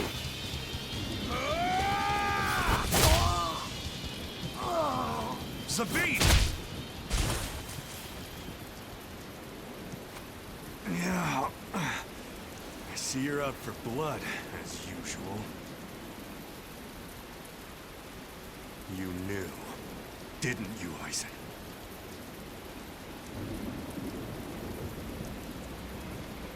Out of my way.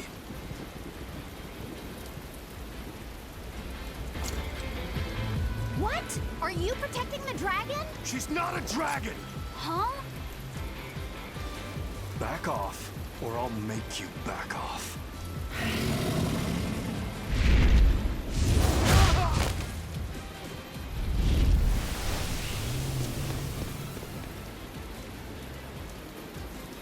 Damn, it got away! That hurts, babe. And here we hadn't seen each other in so long.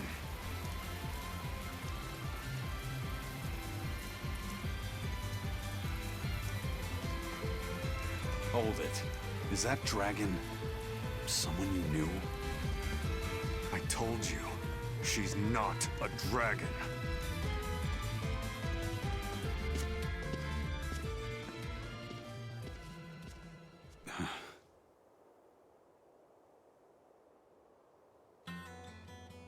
So, it seems old Check Out My Pecs and the dragon have some kind of close ties.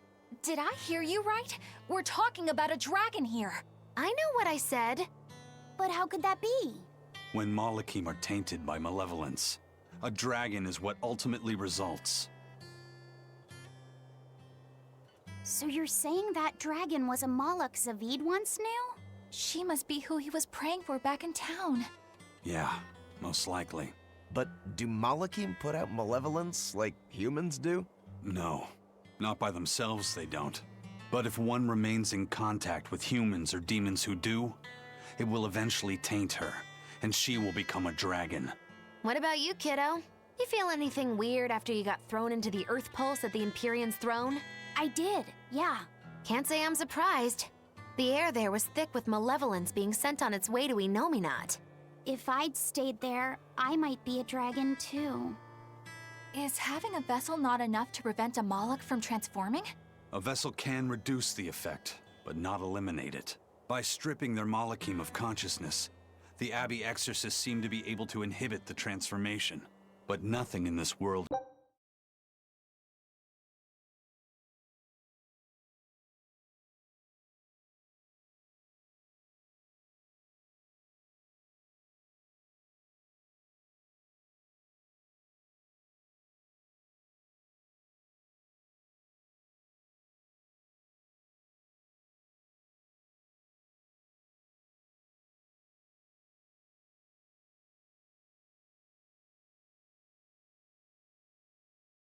is guaranteed. Can a dragon ever be changed back into a Malak? Nope. Just like with demons, there's no going back. Do they still hold on to some part of who they were? You saw that dragon. What do you think? Well, that's... But Zavid still won't kill it. Must be his creed at work. Aizen, listen. Whatever business you and Zavid have with that dragon, I don't care. Do what you have to. But I won't tolerate you getting the rest of us involved in it again. Do I make myself clear? You've got it. Good. Now, let's get back to the Therian hunt. We'll regroup in Titania.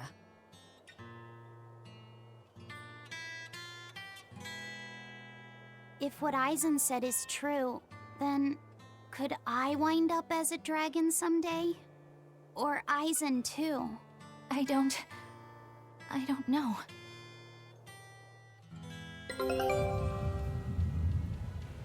Oh, but Aizen does end up as a dragon. Eventually. In Berseria.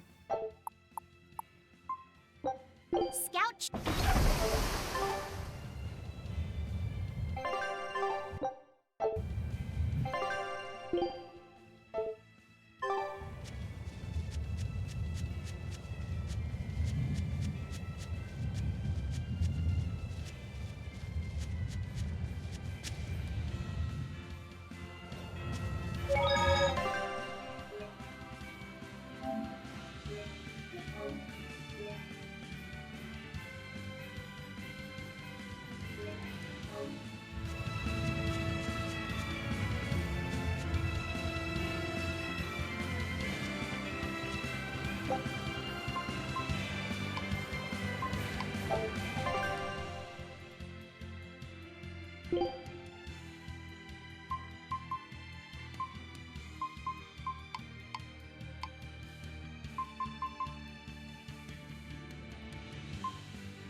turtles, keeping tight circles. Oh, perfect timing, Eisen. I's got a letter for yous. A letter? Did you get a reply to that letter you sent? What's it say? What's it say? I know everything that you've done. Repent for your horrendous deeds, you monster. What did you do, Eisen? No idea. There's no sender written on here either. Who would write something so awful? Who cares? If I gave a damn about other people's feelings, I wouldn't be a pirate. I suppose that's true. Forget about it. What's the status of the other stuff? The Palmier made it just fine. But we've run into some troubles finding the Nordals. My deepest apologies. What are Nordals? Nordals used to be given out by Empyrean temples. If you collect a set of 4, you'd find happiness. Oh, so they said. Nowadays, there's only 4 left. Red, blue, green, and black. Even worse, nobody hardly knows nothing about them. Dolls of the Empyreans. Do you think they're like that one we saw of Aminoch in that shop in Isolt? Kind of. But these are less gloomy looking and more, how can I describe it? Something like a quiet radiance? A quiet radiance. That's perfect! I think I get it. I'd never have pegged you as a collector of religious claptrap, Eisen. Think they'll help keep the Reaper away? Probably not. But in the off chance they actually work, they'll keep her safe. Her? Hey, that letter Eisen sent off earlier was addressed to a woman, wasn't it? Our little Laphicet is growing up. No, I wasn't implying she was his girlfriend. Her writing just seemed more mature, and...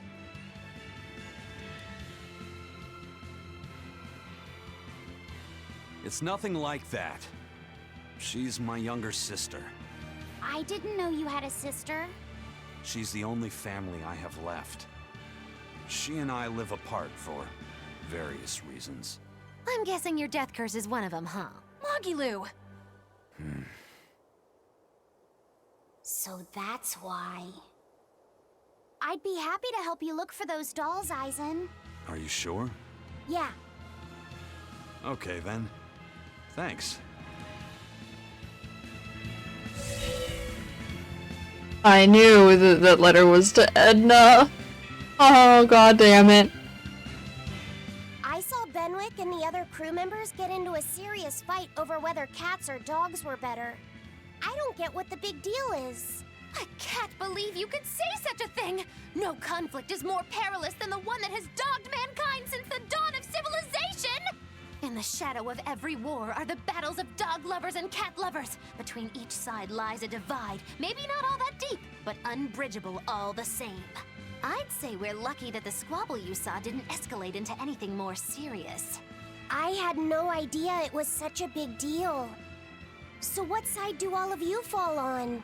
I am, without a doubt, a cat person. Cats and witches have a long history together. Personally, I prefer dogs because they can cohabit with humans while following rules. But I like cats too, because they're cute. What about you, Rokuro? Shigure liked cats, so I don't. But I like dogs even less. Always wagging their tails for their masters. I feel the same way. Dogs will trade anything for food. Learning tricks, wagging their tails, getting friendly, and in time, even forgetting to howl. I think that's too cynical. Dogs make efforts to please humans so that we can live together. They're friendly and compassionate creatures. Then does that make you a cat person, Eisen? Actually, I like squirrels best. When I lived with my sister, the nearby forest had lots of nice, fluffy squirrels that would let me pet them. This isn't about squirrels. It's about cats and dogs. You have to pick a side. If I had to choose, yeah, it'd be cats. There's something lovable about the way they act, especially when you spoil them. It reminds me a lot of my sister. What about you, Velvet? Cats or dogs? Dogs. They don't betray you. You always have to be so serious, don't you? So Velvet and Eleanor like dogs, while Magilou and Eisen prefer cats. And Rokuro doesn't care for either one. That makes you our tiebreaker, kiddo. The fate of this showdown is in your hands. It is? Now that you're no longer the Abbey's dog, perhaps you're thinking of being one for Velvet's column? What has that got to do with anything? We're just talking about which animal we like. If you're getting so angry over this, he's going to have no choice but to pick dogs. I just told you. No more fighting! This is clearly getting out of hand, so why don't you all agree that you're Bienfu people and make up already? And what makes you special enough to have Bienfu people? Because I can be loyal like a dog, but also do my own thing like a cat. If you pick me, everybody wins. I don't think it works that way.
I guess a dragon was a bit much to take on, even for the Reaper. You should get some rest. We all should. I'll just get the crew started on readying the ship for our next departure. All right, you go do that. Laphicet, you should get some rest too. I'm fine. It's more important that I focus on finding an actual Therian this time. I'm going to take another try at sensing the Earth Pulse points.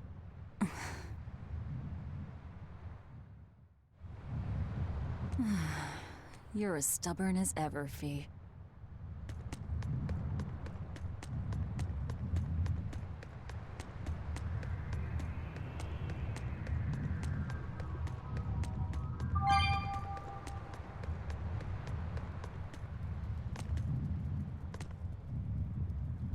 I've just been sneaking drinks from my emergency stores. I won't yell at you, so just be honest. You say you won't yell, but we know you will. I promise I won't. I just want to know the truth. No, you're gonna yell once you know who it was. I'm positive. I said I'm not gonna yell. Trust me, you will. If I say I'm not gonna yell, I'm not gonna yell. Get the wax out of your ears and listen. See, you're yelling already. I'm glad I didn't tell you I did it. I think you just did tell him you did it, bruh.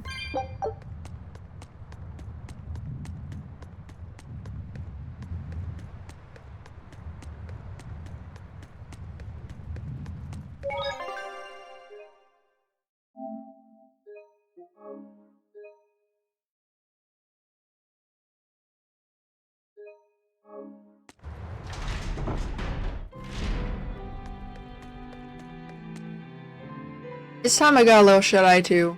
Bienfu, give me the usual lullaby suite so I can sleep like a babe. Bien! Do I have to sing for 3 hours straight every night? Yes, you do. You ought to listen to the skipper and rest up. Don't worry, we'll take care of the ship.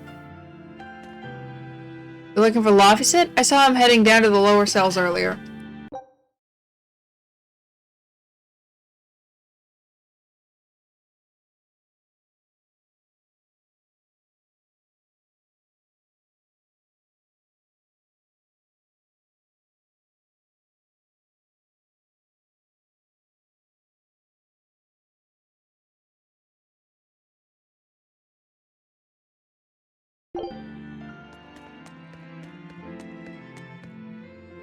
When Malachim are tainted by human-generated malevolence, they are transformed into dragons.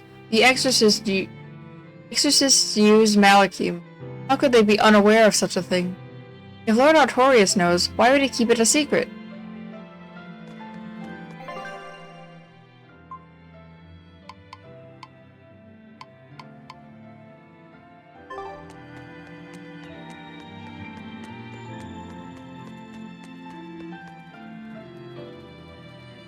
With the captain gone, the skipper's had to carry a heavy burden on his back, but now he has friends to watch out for him. I'm grateful you've been around. Don't tell him I said any of that, though. Okay, well, oh, Eisen!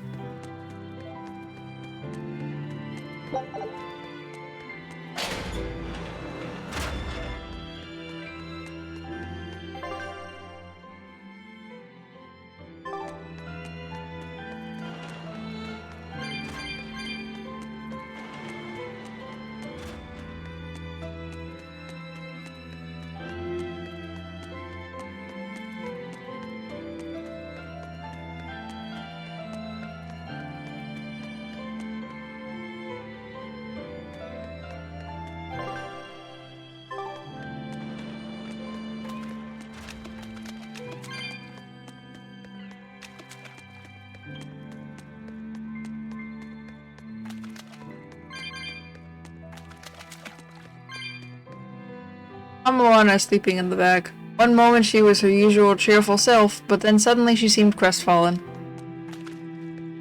Everything will be better after a good night's sleep. Let's all go fishing tomorrow. I want to feed Moana the best sashimi she's ever tasted. Kids are so difficult to deal with. If it was Benwick or one of the others whimpering, a solid whack would set him straight, but that's beastly. Of course it is. You think I'd be a pirate if I knew how to treat little girls?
Push yourself too hard now, Laphicet. You hear me? I hear you. I just...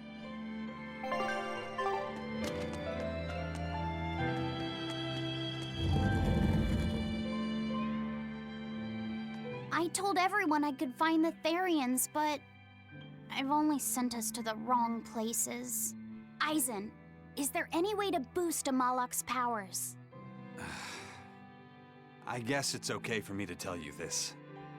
The majority of Malakim today have their consciousnesses sealed away to be used as mere tools for the exorcists. But originally, Malakim were beings who received prayers from people, and in return bestowed their blessings upon nature and mankind. So you're saying that when humans pray to Amalok, the Malak receives great strength? Yes, in general at least. Some Malakim, like me, buck the system and bring about misfortune rather than divine grace. Oh, that's unfortunate. But who would ever pray to me? Maybe you didn't lead us to any Therians, Fee, but it's not like we came back empty-handed. We found Orichalcum to use against Shigure, and we also learned we can hold our own against a dragon. Velvet. So where should we go next, Fee? Northgand! There's a big Earth Pulse point north of Helivis. Works for me. Eisen? We can leave whenever you want. Doesn't matter to me. And I'm all set. Let's make our way to the harbor. When I say prayers, I don't mean outright worshipping. All I'm talking about are earnest thoughts and feelings directed at you. I see. So I'm already receiving prayers then.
It's all thanks to you that construction of our hideout is proceeding so smoothly. About that retractable ventilation shutter, please, let me make a new one. What? Why? We already installed it, and it works just fine. It's the hinges. When they move, it makes this unbearable squeak. I can hear it every time the wind blows. Oh, come on, that's nothing. Besides, anything we install is going to rust up once the sea breeze gets to it. More importantly, I'd love it if you made us a nice big pot and a frying pan, too. Not happening. I can't focus with that incessant squeaking. I can't work under these conditions. Fine. You can make a new shutter. But make us a pot and pan while you're at it. Can I also fix that autonomous hunter-killer anti-personnel spinning blade engine I made the other day? That too? But you said you were satisfied with how it turned out. I was at first, but when I thought about it, I realized I forgot to install an off switch. So, can I fix it? God, yes! Fix it before it kills us all! Great. Okay. Shutter first, then... Spinning death machine first!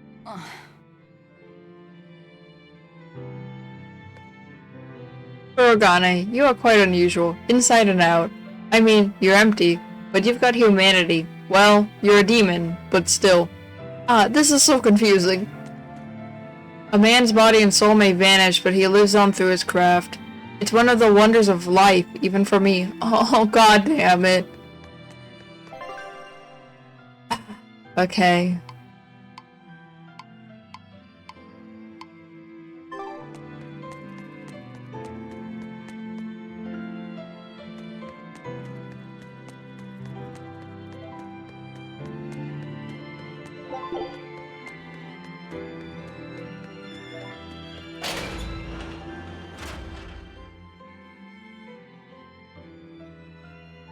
Our next target is north of Helives, near the Faldes ruins. In light of everything we know, I'd say it's highly likely we'll find a Therian there. Let's hope. Then we should make our first stop, Port Helives. With the, mischief we got into last time, getting into the city might prove difficult. Benwick, how are things in Helives right now? That shipping guild that used to handle our mooring is pretty much toast. But for some reason, the Abbey isn't watching the port as much as they once were.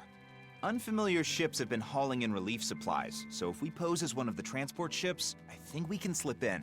And if we divert some supplies to an unofficial channel, we might be able to secure a new mooring partner. Smuggling in relief supplies for our own disaster. Cheeky bastards, aren't we? It's what'll get us in. That much is true. It's a plan. Roger. I'll get right on it. Hey, Eleanor. Abbey exorcists don't pray to their tethered Malachim, do they? You mean something besides our oaths? An oath is a magical formula that grants you power in exchange for binding you to a rule, right? Yes, though that is simplifying it a bit.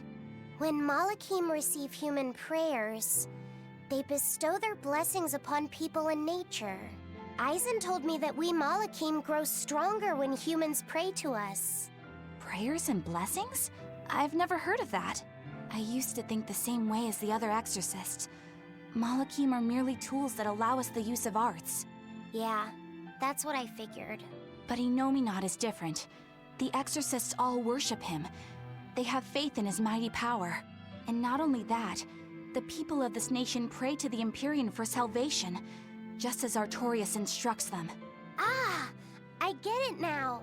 See the wheels turning, do you, kiddo? Huh? Artorias founded the Abbey within the existing Church of the Empyreans, so that he could direct the people's thoughts towards Inominat, so that even while they lionize Artorias as their savior, they are made aware of Inominat's presence behind him. Everyone starts believing in Inominat. The prayers of the entire world go to him, becoming his power. After the centuries-long decline of Empyrean worship, he becomes stronger than anyone today could imagine. The pieces do fit. Oaths, prayers, blessings, the demon blight. So much in this world is affected by matters of the heart. They hold magical power, both effective and meddlesome. We are truly going up against the rest of the entire world, aren't we? Don't look so troubled, Eleanor. I'm gonna do my best to get stronger, so believe in me. I am a Malak, after all. Oh, Laphicet, you've become so brave so quickly. Have I? But you're still cute when you get embarrassed. Hey, why is your face so red? Huh? My face isn't red. Huh?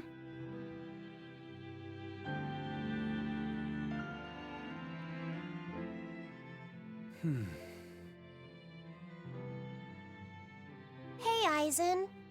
What's it feel like to get a letter? I don't feel anything, nor do I want or need to. There's no joy in receiving these things. Huh? Why not? Don't be so shocked.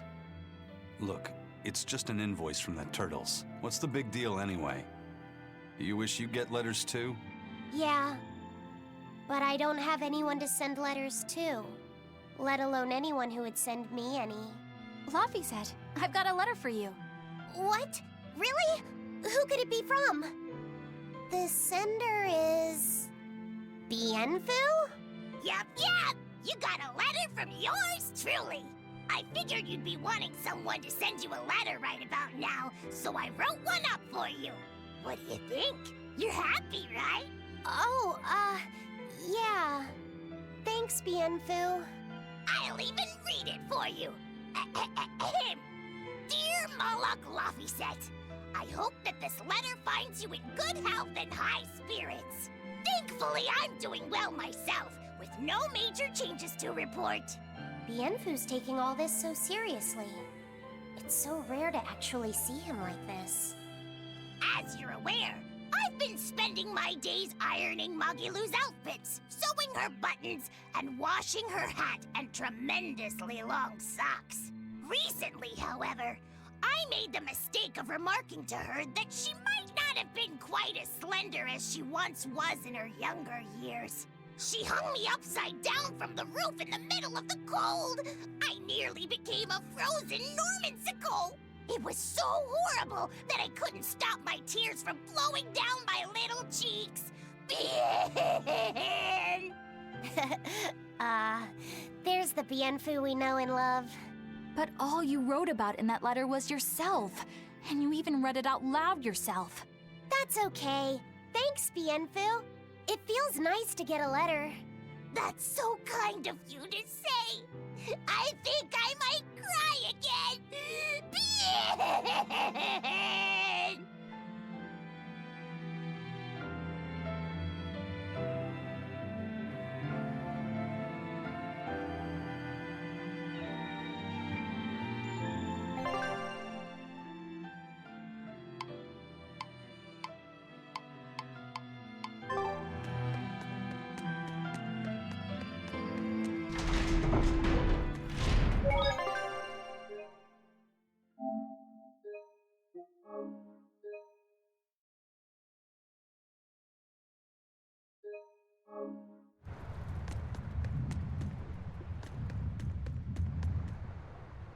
We've loaded everything bound for Helaviz. With that much trade, I doubt anyone will suspect us. Any idea who can give us cover for docking? Not anyone in particular, but recently the power and influence of the Helaviz Fishermen's Guild has caught my eye. The Fishermen's Guild, huh? Let's bring them some extra relief supplies. Fuel, drink, and as for the drink... 12-year-old amber draft. The sailors of Helaviz have an eye for the stuff. You heard that from Dial, I take it. He's got a sharp eye. He took a bottle in payments, but I say we turn a blind eye to it. We thought we were the best at this kind of thing, but having him around has been a real eye-opener. Okay, but tell him if he takes a second, he'll pay for it. Eye for an eye. Aye, aye. I'll keep an eye on him so that he doesn't sneak off with another bottle. Dial may be a demon, but I don't mind having him around. Listen to me. Raising a demon, is that too sacrilegious, even for a pirate?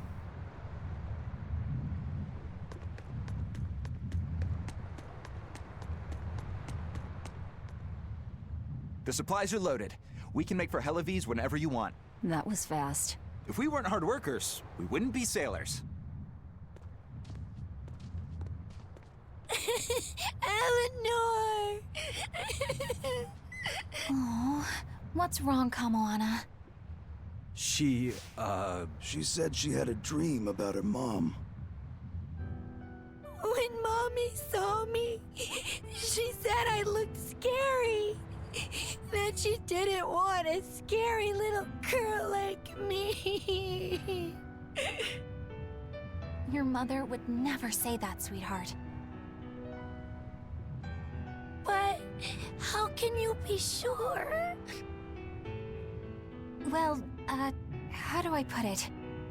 I know because I know. You're just lying to make me feel better.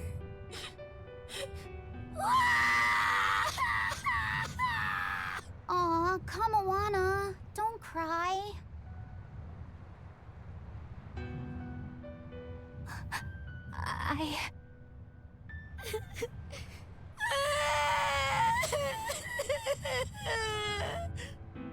Oh, this is the part I hate about little kids. I'm not a little kid. I hate you, Velvet. I hate you. That's right, let it all out.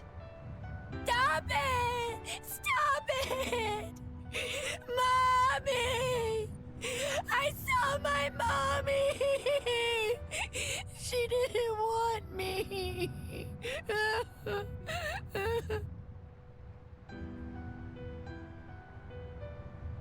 She managed to cry herself to sleep. They're not rational creatures. Sometimes you just gotta let them cry it out. You seem used to it.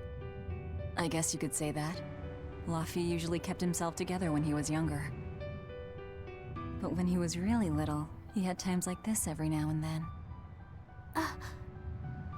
And on that note, let's take off all we can. My liege, Dial, I leave Kamoana in your care. I'll do what I can, but kids as sweet and honest as her are harder to deal with than corrupt bureaucrats. An outlaw prince and a talking lizard are no replacement for a mother.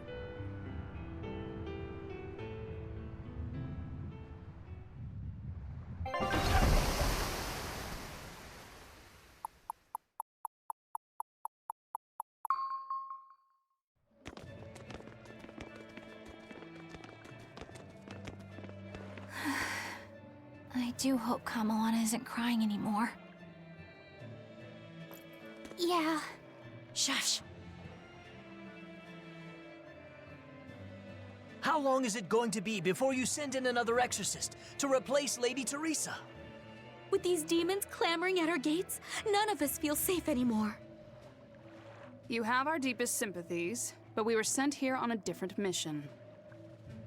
That's what the last exorcist who came here said before leaving for the north. What could be up there that's worth all that attention? Surely we're not all being punished by the Abbey for what happened with Medusa, are we? That is not the case. Now, if you'll excuse us, we have business to attend to.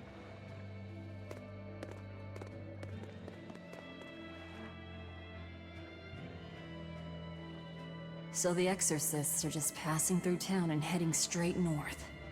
Odd.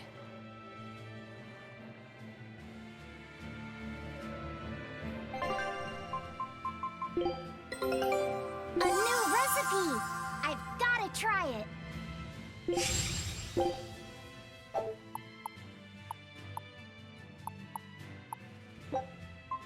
Scout ship departing.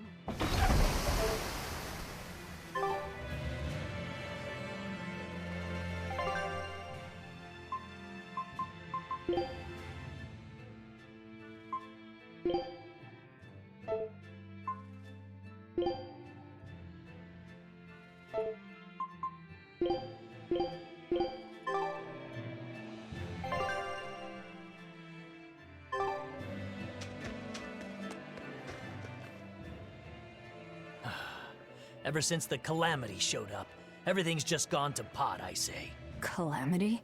What do you mean? I mean the demon who barged in and made a mess of our fair city. She's a nasty creature of pure evil, with an arm that eats anything that gets in her way. Haven't you heard of her? The Calamity's been rampaging across the whole kingdom, not just here. Scant few have seen her and survived. Huh. You don't say. After the Calamity razed our ships and our port, the shipping guild fell apart, and our trade routes got poached by other ports. It's bad. The town relies on trade to make ends meet. People are abandoning the city, and our streets are no longer safe. Not to mention the demon blight spreading again. Just the other day, a little kid turned into a demon. Just like that. What a world! What a world! What have the Exorcists been doing during all of this? Well, Lady Teresa was in charge of this region, but she came up short against the Calamity and got a fat demotion for her troubles. Several new exorcists have been reassigned here, but once they arrive, they all traipse right off to the ruins up north. This has to be Medissa's fault. If she hadn't gone and done something so stupid... Medissa? That's enough. This isn't something for outsiders to know. You're right. Sorry. I'm really worried about what's going to come of this town. It sounds like Hellafeast isn't what it used to be these days. We need to ask around and find out more about what's going on here. Agreed. Especially regarding the Abbey and those ruins. I'm also curious about this Medissa woman. The ruins part makes sense, since the Earth Pulse point might be there. But why do you care who Medissa is? Just a hunch. Something tells me she's worth looking into. You're not gonna look into this Calamity chick? She sounds like a real terror. Yeah, I think I'll pass. I already know plenty about what makes her tick. Are you all right, Madame Eleanor? Don't let those people get you down. I'm fine. Thank you for your concern. But could you not do that thing where you blow air on me to dry my tears? All right, I'll just pat your head then. That won't be necessary either. But really, things are in a terrible state. The town burned, the guild ruined, the abbey all but gone. It won't be a functioning port for some time. You can't fault them for being upset. They had it real good here until we came along.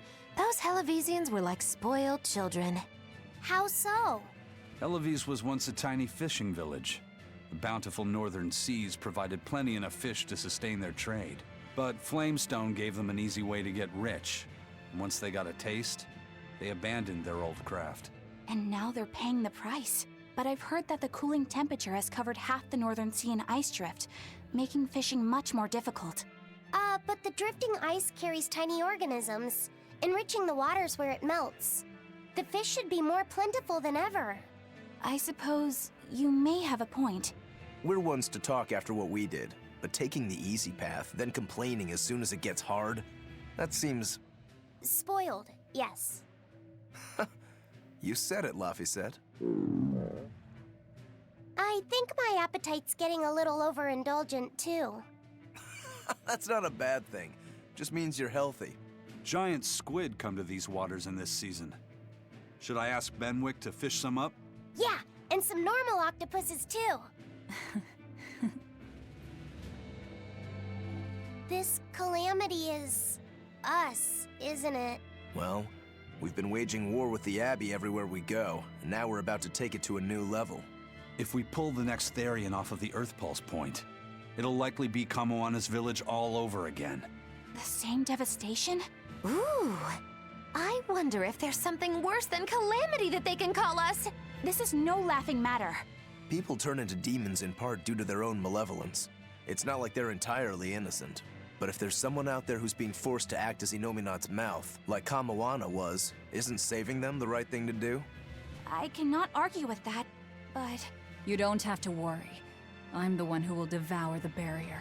And I'm the one who will do what needs to be done.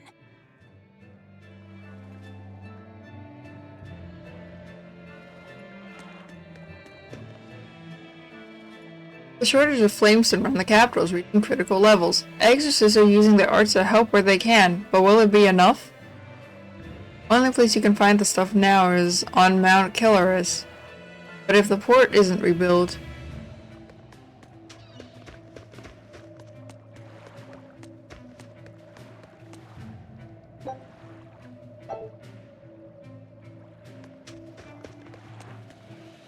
The docks and warehouses have been repaired, but most of the ships there burned and sank. Yeah, and the docks are useless with wreckage blocking them, but the waters are so cold, we can't do anything.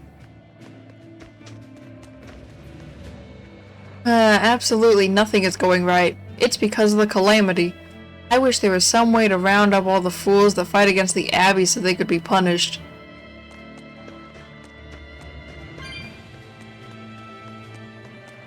The demon attacks have ground trade to a halt. But people are slowly starting to fish again. Are you a fisherman too? This town got swept up in the recent trade boom. But back when I was a young lad, this was a fishing port through and through. Ever since the shipping guild took over the docks, all of us fishermen got muscled out. Making this a commercial port has helped the town grow. But a lot of people weren't so happy with the guild. It's too bad everyone couldn't just work together. Once money gets involved, people change. That's true no matter what age you live in. The people know it's the ones making the money who lead the charge. But we follow anyway. It's human nature. I hope everyone changes their minds once we start rebuilding. But who knows what will happen.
So, I'm actually gonna end here. I really just don't feel like streaming anymore. So I'll be back tomorrow, and if not, definitely Saturday. What time I don't even know anymore. So, and until whenever I stream next, have day.